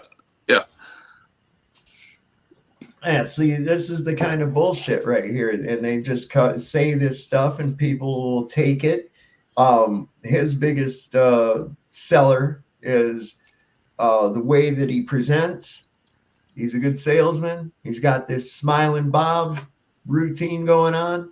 A lot of nodding occurring, you know. This is to get the other person in agreement with you. That's why you do that. When I was a salesman, that's what I would do. I would ask questions that would evoke an obvious yes in order to get the mark to be able to say yes and get used to saying yes and agreeing, so that when I say, do you want to buy this? They say yes. You see, it's all psychological. So I'm watching this guy with his smiling Bob preacher routine, and that's a design to make him more disarming. More disarming. And watch his Adam's apple. Now, if you read about this guy, if you read about this guy in the paper and his financial bullshit, and he was a Wall Street banker, you go, scumbag, throw that fucker in prison, blah blah blah, right? No, but he's smiling Bob the preacher. That doesn't matter. Yeah, but really, watch his Adam's apple when he goes on these interviews, and it's jumping around because he's like gulp, gulp, gulp, lie after lie after lie after lie. And it's hard once you start building up those lies, and then you have to build more lies to cover those lies, and they start unraveling. Just like your story about how you found out about flat Earth, just like your stories about everything else about this. You were neutral, and now you're convinced, though, that there's a 24-hour sun. Well, fuck, save your money. You're probably going to need it to pay those fines. Yeah. In his defense for his lies, when he first lied to Sean Griffin on Kingdom in Context when they talked, and he pretended he said he didn't know who was behind this whole thing, and then later he apologized for saying, I'm sorry. Well, his excuse now is that it's like he equates it to when his wife asked him something about proposing, and he didn't want to give away that he was going to be proposing. And it's like, are you really you're going to really equate lying to Sean about on who's behind this, behind hiding a proposal to your wife? So according to him, there are good lies and bad lies, and his are good. And that's right off right there. I mean, it's like the guy in my book, he doesn't have any credibility. Okay, that's where I'm at with this guy. I find no credibility within him, and especially as far as a preacher that can go ahead and just bold-faced tell lies like that. Just bold-faced, like the gospel truth. That's the worst kind of fucking liar. So, like, there is a worse kind. But, the one that's really trying to get your trust into the lie. And I don't know what the gig is. I don't know what the fucking what's going on behind it. But I'm telling you, there's something not legit about this. Yeah. I don't believe it's his money either. I really don't. It's strange, really. But in any case, whatever, we'll see what happens. We got 3 months? September, October, November, 4 months. 4 months. They're going to go in 4 months, right? quick change of topic, if you don't mind. And I'm curious Oh. because I haven't seen anything of this. So my daughter had mentioned, because when we see people in public with masks on, we call them time travelers. I think I brought that up here before. So if it's over their whole face, they're from 2020. If it's down over their below their nose, they're from 2021. And 2022 if it's on their chin. And these days we're seeing so many more time travelers around. And she mentioned the other day that she's hearing more talk at school about people talking about whether it's the monkeypox or something. And I've heard just a little bit of that, but I'm so disconnected from the mainstream media. And if some of the channels I don't cover don't have it like in their thumbnail sometimes, then I'm not seeing it. Do you all have any input on what's going on in that and why I'm seeing an increase in people masking up out there? Like they're putting the fear in them again? Those are people that watch the news. Yeah, right. now, Yeah, that's what I'm saying. Like, what's the news saying? Okay, so right now they're pushing Mpox. Also a reemergence of a new strain of COVID. Okay. Let me see. There's another one. Okay, and also that's basically what the masks are being for. Okay. Oh, and bird flu, because we're having a bird flu summit in Washington D.C. this October. And boy, you ought to read the agenda on that. That's some crazy shit. But anyway, I'm wondering why they have to have that. I mean, there's no epidemic yet of bird flu. There's been no human transmission, but then I think I did hear a case of 4 people had human transmission of bird flu. So they might be getting ready to run that bullshit. Mpox is what you're supposed to call it now, because apparently monkeypox is racist. I don't know why. Oh, like the beginning of your show. Okay. I didn't know monkey was a race. I mean, how is that racist at all? They're just people who had their evolution stunted. I mean, come on. Really? No, I'm kidding. I'm saying because they say we started as apes and stuff, right? Like, why did they not evolve like the rest of us? So, in other words, you'd have to be a racist in order to see that as a racist comment. Because I had to wonder. I was like, what the fuck is that about? And I was like, oh, wait a second. Because somebody explained it to me. They said, because there's people say that black people are monkeys. And I said, really? What if they said you were chickens? Now we can't talk about chicken pox? What the fuck? I mean. They asked me if I wanted crackers for my soup the other day, and man, I was pissed. What does that mean? Did you get offended? Yeah, I got offended. Okay. You were eating soup and you didn't have crackers? Wow, that's white.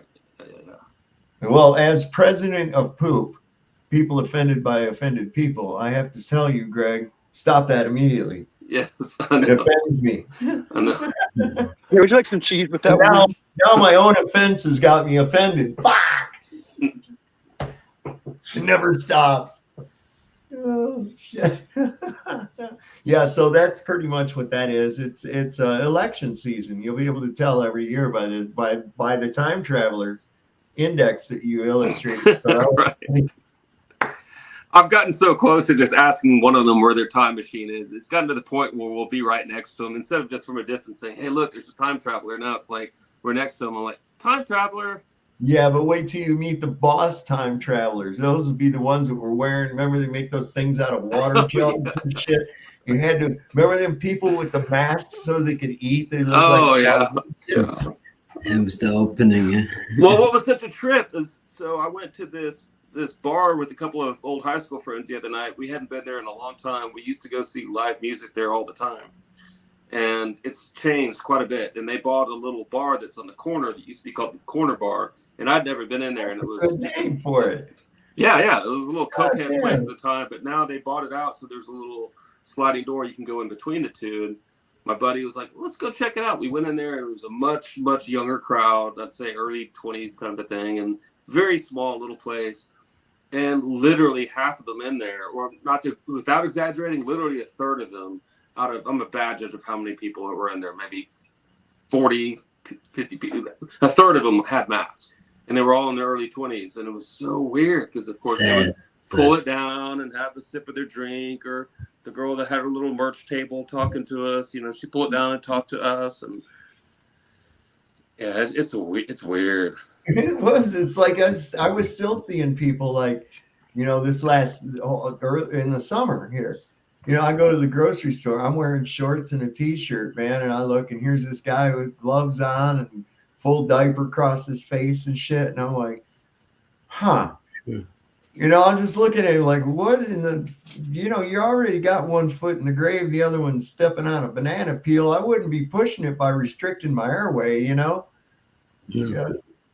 Why, are you looking for an express ride or what, Right straight to the corner. Jesus, crying out like.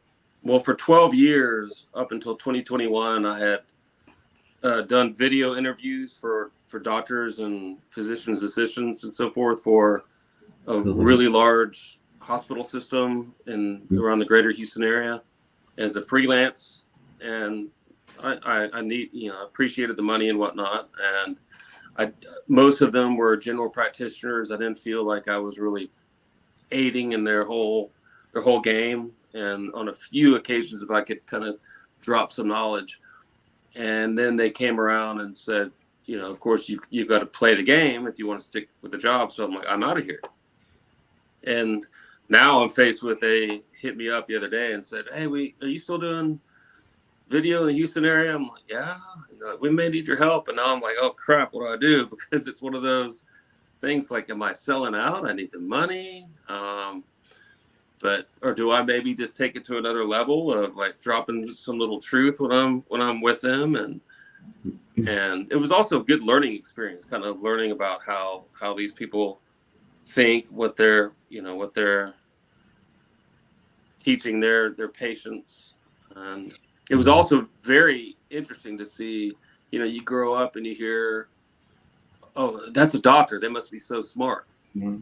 And what I realized is some of these were like so far from being intellects, because especially again with these general practitioners, not that there aren't a lot of them that are brilliant, but they just followed the books and they were good at repeating what they were taught. And then one of the answers, so it was a little script of certain questions that I'd ask them. And one of the responses you would see so often is they would say that they're evidence-based. And what does that mean? That means they keep up with the literature that tells them what to think and how to act. Mm-hmm. Mm-hmm. So, but yeah, that was it was pretty crazy for a little while there. At the end, I was going into an empty building. The marketing building was completely empty. And the photographer that would go take the headshot, she was back with family. So I would take on both parts. And I'd go into the empty building and set up. And then, they'd come in. So I didn't even have to really do the mask besides walk beyond the security. But now, being faced with that again, I'm like, do I want to be? It was rather cathartic to have lost that client. And anyway, we'll see. So, but it'll be interesting to see too. That's one reason I ask as well, as I'm wondering like what's going on if they end up saying, okay, hey, we've got these jobs for you. You want to get on our list again? If they're going to say, well, you need to have this type of protection. And of course, I'd say no again. I would never succumb to that. But wondering if there's enough going on in the mainstream to where it's just common understanding for them that, of course, you're going to have this. Oh yeah, I mean, I think it's scripted in advance. To tell you the truth, I really do. That BBC presentation they did called Newsbenders. Did you ever see that? That sounds really familiar. Like 1963. You can find it on YouTube, and it has Donald Pleasance is in it, and he is this guy. He's the head guy, and this guy's going in for an interview to write the news. Oh yeah. And the guy says, "I want you to write the news for such and such a year," And then when he gets the idea that it's like, no, you're going to be writing what's going to be happening. Okay. Not what happens. And now at the time when he's finally revealed, he has to take the job because he can't walk away knowing what he knows, and it was showing how that, this is you remember that when we did this such and such a space launch here's the model that we used. And you remember this, that, and the other? Yeah, we used that. So we want you to write the news for 1973, and he's like, what the fuck, Yeah. So I think it is kind of along those lines. I definitely think that the media is in on it as well. I think the illusion of media bias toward one candidate to the other, I think that that's not as much as you think it is, as it is an act, because both sides are just one side, and I believe that most people higher up in the media already know that. Why else has only like one or two people on any mainstream media said anything about Donald Trump's magically healing ear? Huh? What? If you were against Donald Trump, you should be calling that shit out all over the place, right? But they're not. So it's just like we are slaves, and you can choose your slave master. You know. Yeah. Well, yeah. I'm just saying that. Yeah, and the whole thing is that it's a trick, because whether whether they want to be good masters or not, they're still going to be your masters. You understand? That's and what the I mean. reality Yeah. is that's already decided for you. Yep, there you Still go. That's be the the answer right there. You just get to feel like, and I tell people this, I've gotten into discussions with people in comments and on Facebook and shit, and I just say, well, bless your little heart, you actually think you make a difference, don't you? You actually think that you're participating in this, don't you? You. You really do. Wear your little shirt, your little team shit, right? Wear their little team colors and everything, just like the fucking football people or any other obnoxious spectator sport. They all gonna wear all that shit. They're gonna cheer for people they don't fucking know based on some PR campaign that they know. That's all they know about the person. And they get caught up in this cult of personality. Next thing you know, they're out there fighting with each other over the shit, and it don't make a lick worth of difference anyways. They're gonna do whatever the fuck they do anyhow. And just like the NFL games, and just like the NBA games, they are all fucking rigged, baby. Every one of them. Don't you forget it. Magnetic football, all kinds of shit going on, man. So what do you all guys, and maybe the chat as well, think about this? We saw a couple years ago, we know that a lot of people who were total NPCs, because of what happened in the last 4 years, were kicked in the rear and awakened a little bit, like, whoa, something's going on. So we saw a whole lot of that, right? They may not be as deep into it as us with really seeing the truth, and may still fall for a lot of it. But overall, there was a mass awakening because of the deception. And if you had tried to pull it over on them immediately again, I think a lot of them would have put up walls. My personal opinion now is I think that even though it's just been relatively a short amount of time, I think a lot of those people would fall right back into it, especially if it is something like Mpox or something different, right? They're like, well, this time, okay, we got to be safe. Let's play it safe. So although a lot of them talk tough in the while, like, oh, this is nonsense. What do you all think? I think a lot of them that were talking tough would fall right back in line and play the game. A percentage. I think a lot of people have figured it out by now, though, especially when they saw the censorship, found out that those that were being censored were actually speaking truth through evident repercussions that have come about as a result of not listening. We've even got such pages like on Facebook. There's one called Died Suddenly, and all they post about is those coincidences and the people and when it happened, how old they were, and that kind of shit. And it's daily. You get new posts all day, every day. Yeah. And that's just one little small Facebook group. So people, I think there's a certain percentage of people that have learned to listen, but I think that they're, and do some thinking. Don't just listen to what people fucking say, man. That's half the problem. Is what they have to learn. 90% of the problem is people just listen to what people say and take it in based on their perception of the person that's giving it to them. Okay? Stop doing it. Yeah. To it. This is how Hell's Angels making a pilgrimage to fucking Denver took place. Okay, that's how that bullshit went out there. Okay, this is how all this kind of stuff is, because people are headline readers. They don't read the rest of it. They just go with what they see right off the bat, the clickbait. You know what's interesting also, Dave, is that people that people that don't understand that, like that don't see us to see why we think that way. It's funny how they always think that we're evil or there's something wrong with us, when in reality we're just asking the same questions that they really want to ask. They just don't have the balls to do it. Yeah, you're so true, yeah. Naika says discernment and intuition. Right, you are, Naika, and it's good to see you again, darling. I haven't seen you in a little bit. But yeah, that's the and the way people act is so fucking self-entitled. Check this Karen out. This is funny. It's I don't know. I thought it was funny because I think when people act ridiculous and something happens to them, I think it's funnier than hell. But and oh God, don't let me know that something trivial or stupid offends you, because I'll just keep doing it. I'll just keep fucking doing it. Yes, sir. I will. You tell me it's something as stupid as you people is something. What the fuck is that? Now I'm going to say that all the time. I'm going to emphasize every time I say you people in reference to any fucking thing. I never use that as in a racial. That's stupid. Anyway. I am actually. In fact, yes, taking. You're taking my. Hang on. This is okay. Yeah. My property. Well, you know, there's been a lot of comings and goings of UPS trucks in this neighborhood. What about a that? lot of packages How dare coming you in order house particular. Well, something's going on in there. Something's going on. So in there. it's Amazon. I'm taking the package. It's my Amazon wish list. I'm taking the package. No, you're not taking my I package. am, That's no, my stuff. Excuse me. Excuse me. Ow! Oh my God!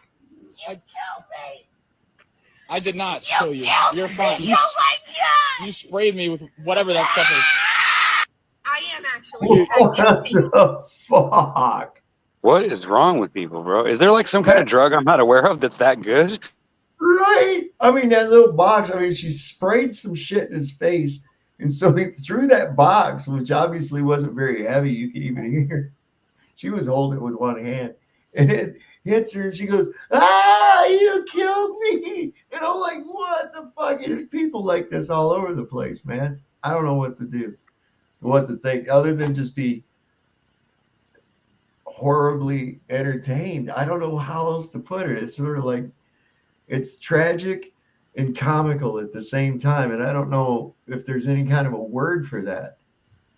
You know, there can't be any. I don't know. So yeah, here's one of those that this guy, and here's what they're doing. Like you were talking about the other lands and things like that. Now, we've seen some maps that show that to be maybe possible. Maybe the firmament goes beyond where we think it does. I don't know. All right. I don't know anything other than the fact that it has to exist or we wouldn't be breathing. So they take it a step further. Now, there was a guy that wrote a book, and his name was, what the hell was his name? William Morris. And I don't even know if this guy's got the right guy, because there's a couple William Morrises you can find. But he wrote this book called Beyond the Ice Wall, right? And this guy's treating it like this is a true story that this guy wrote from experience. But if you look the guy up on anything about his life, there's no way that he could have done it because of the things he was doing and where he was at. He was mostly an artist and an author.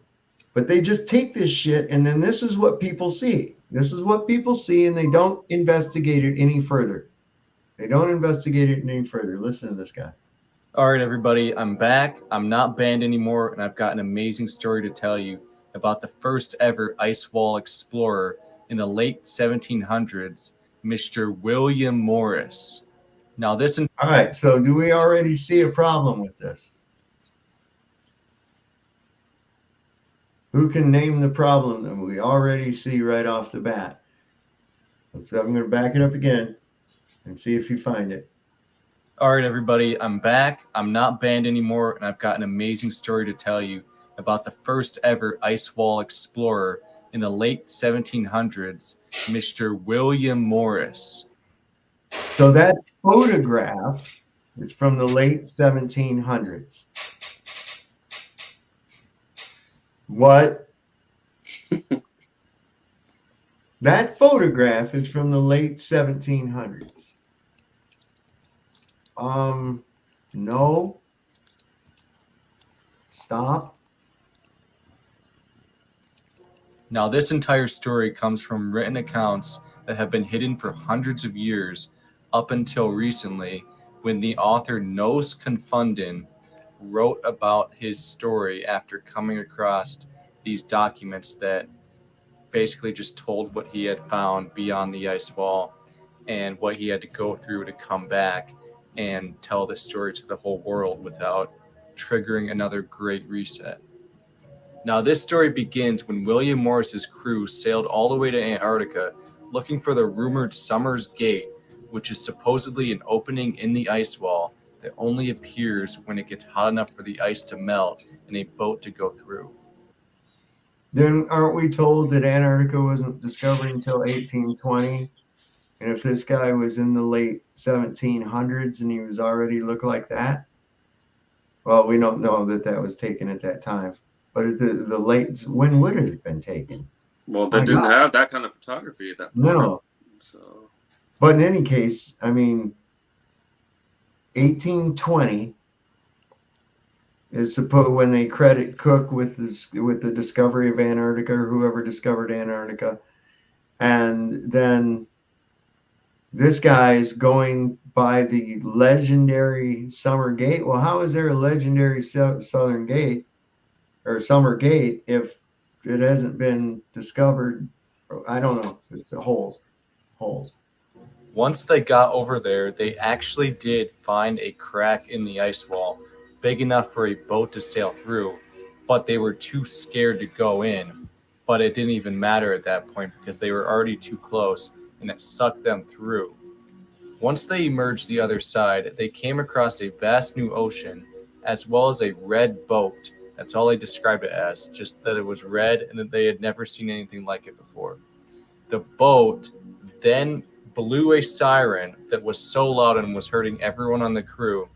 But I guess once they found out that William Morris and his crew were not a threat, that they let them onto their boat and they spoke to them and basically told them that William Morris and his crew escaped enslavement from the actual bad people in the world, and that these lands that were outside of the ice wall are actually the peaceful place, and that where we live is the place that there are evil leaders running everything. The captain in the red boat said that he was from the Ancestral Republic and that they had been trying to liberate the people from the Middle Earth area in the inner ice wall continents for hundreds of years, but they have not been able to because they keep causing great resets where the entire population is basically wiped out and the rest of the people are made in baby making factories and they're grown in a lab and stuff, like the Cabbage Patch Kids stuff. So after William Morris found out that he basically made it out of enslavement by living beyond the ice wall, he stayed there for 10 years, but he just eventually went crazy with all this amazing stuff that he was discovering, all these new technologies and how good life could be for most people, that he actually went back to Earth, the middle region, and was telling people about everything that he had seen, but he had to keep it as secretive as possible so that he doesn't cause another great reset and for all of humanity to be wiped out. But yeah, that's the entire story about this guy. What do you guys think? Is it possible that this might actually be a true story? Could it be so crazy that this all actually exists and that there are secret continents in hidden areas everywhere else? Also, if you want to help me out to go raise money to explore Antarctica, go to my link. What do you think? I think, first of all, it's interesting the phenomenon that we've seen with TikTok and how it differs from flat earthers on YouTube. And my insight to that has been a lot of that through Eddie at Flat Earth Banjo, because he's done a whole lot of compilations, I'm sure a lot of you have seen, with all these TikTok videos. And it seems without a doubt that almost every video is going to have like stuff that we discarded with Flat Earth 101 kind of stuff. That's like, what, really? You're still talking about that now? Like in 2024? Other just total nonsense, and that's not giving them credit. Maybe I just don't know. So anyway, it's just really interesting to see how just the platform and the age range that comes from that can lead to such a huge difference in what's being under the way they see it and what they're disseminating. Well, I see that it's a younger crowd. I don't care for TikTok because I don't use it to create with, because it's a much younger crowd, it seems. And the thing is, that's all well and good. However, young people don't know how to temper, and young people don't have the discernment. Before they start going out, they just go with something, and there it is right there. And it's really bad, especially these days, the way our society is. And so I see kids jump on things, and this is why I try to say, and Lucky Haskins does it too. Listen, just listen to the old guys, man. Keep your fucking boots on the ground, okay? That's what you can touch, what you can prove.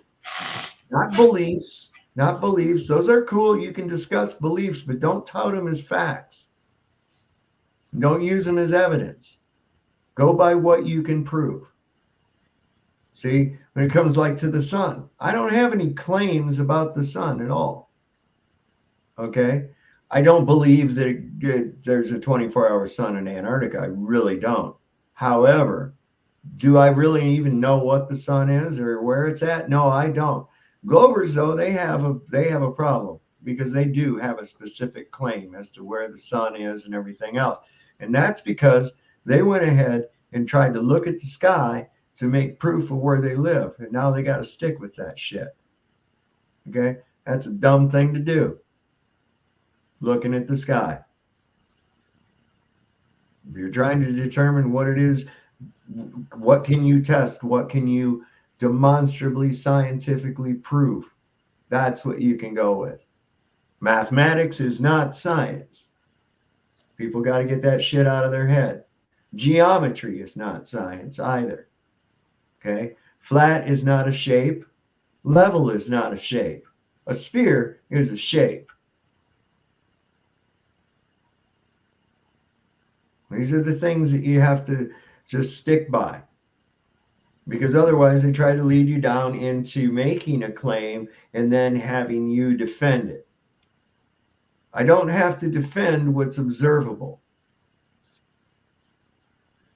I don't know where people get that from. I don't observe rotundity. I don't feel movement. I would have no reason whatsoever. It's just like my initial question. Let's suppose that you remember the movie Blue Lagoon? Those kids were on that ship that got shipwrecked, right? They didn't know shit from Adam, right? They had to raise themselves because the one adult that was there, he ended up dying, right? So they had to raise themselves. They were old enough to be able to do that and get the supplies and food and everything. Now just think to yourself, what observation or experience would either of those two people stranded on that island ever have in their entire lifetime to even lead them to the idea that they lived on a spinning ball? Not a goddamn thing. Nothing. They would look out at that vast flat ocean horizon. They would see the sun come in from one direction and go out to the other. And at the very most, before they came to the idea that the earth was a globe, they would most certainly come to an idea that while the sun must be landing somewhere. But that would be short-lived idea once they started to understand how their own perspective works. And that things in the sky going past you appear lower the further away they go. I mean, of course. Nothing would lead anybody to the conclusion of living on a globe. Maybe a cylinder if you was to go that way. I saw a boat go over the curve. Well, we must live on a cylinder. Bringing up Blue Lagoon made me think of Swiss Family Robinson, and within the last year or so, I purchased a DVD at a Barnes & Noble that, they had it marked down for like $4.99. And one cool thing I like about DVDs is you'll often find the extras that you won't get on those streaming channels. And as I'm not a fan of Disney, but some of the older stuff like that, it was so cool to see all the background and the creation of that and what they went through. I'm talking a real tiger in that pit. I mean, the things they did to put that raft together. the making of that movie was as fascinating as any modern day movie as I've ever seen. Listen, I'll tell blow you, your those are the mind. good ones. Those are the good ones, and they didn't have a fucking agenda, right? What was this premise of the story? Family traveling on a ship from Switzerland gets stranded on an island and has to survive. What an exciting story, right? And that was kind of the things that they were putting out at those times, But now it's everything has got to be agenda based. We got to have a homo, and we got to have an Asian, and we got to have a black. And it's like, holy crap. Well, man. I guess you could. Come on, again, devil's advocate. So you had the dark skinned people that wanted to kill him, right? That they had to defend themselves against, and the pirates. So I don't know, but I mean, but anyway, again, if anybody, I highly recommend if you can get your hand on. If you're not so young that you can't find any enjoyment in that, the making of that movie just blew my mind. It was so cool. Well, guys, I think I'm going to wrap it up. We're going up here on 3 hours and a half, and that's quite long enough. I'm going to try to do a stream like every other night of the week, and of course, we always are on Tuesday nights. So Labor Day almost fucked me up tonight, but we're good. Because Labor Day, because I forgot it was Labor Day. I don't. It doesn't matter to me. I mean, I don't pay attention to holidays. I don't know. Is that awful? I mean, I just don't care. They say, "Oh, it's Memorial Day," and I'm just like, "Oh, another fucking daily reset reminder." That's all that is. Just to break up the monotony of the daily, weekly, monthly reset. Oh, it's 4th of July. Oh, it's Labor Day. Oh, it's fucking Thanksgiving. It's Halloween. You got all these little marker points, but the whole fucking cycle of doing everything the same every day, week in, week out, month in, month out, year in. Oh, let's cheer for the ball falling. Cool. Let's make a bunch of promises to ourselves that we'll never keep. And then we go on and do the same fucking thing over and over because we're enslaved by a clock. Ask somebody if they're hungry. First thing you'll do is look to see what time it is. That'll be the very first thing. 9 out of 10 people, if not 10, you ask them if they're hungry, they'll look at their watch. They'll look to see what time it is. And it's like, hungry's a feeling, man. It's not a time. It's bedtime. We got this thing because we got this schedule. We have to be on this slave clock. And we get our own little free time, which isn't really free because we have that schedule. They got us busy chasing our own tails. So, guys, I want to thank you all for coming up tonight. Greg, good talk. Cookie, yeah, thanks. Glad to have you up here again. And Jam, appreciate good to see you. Take care over there in Austria. And that's interesting. That's where another one wasn't Sound of Music a Disney production? Yes. And wasn't that, they were in Austria when she was singing that Hills Are Alive with the Sound of Music? I believe so. Anyway, reminiscence, right? All right, guys, thanks for coming up. I want to thank everybody for showing up in the audience tonight. Be sure to like, share, subscribe. Be sure to hit that bell notification button to be notified, hopefully by the good graces of YouTube, of any lives or videos that I post in the future. So with no further ado, just remember you need fish sticks, rubbers, and a getaway car. Lord loves the working man. Don't trust Whitey. See your doctor and get rid of him. Thanks a lot, Sonia. Next It was a time. really pleasure. Soul, Unchained Mind. Ciao, see you.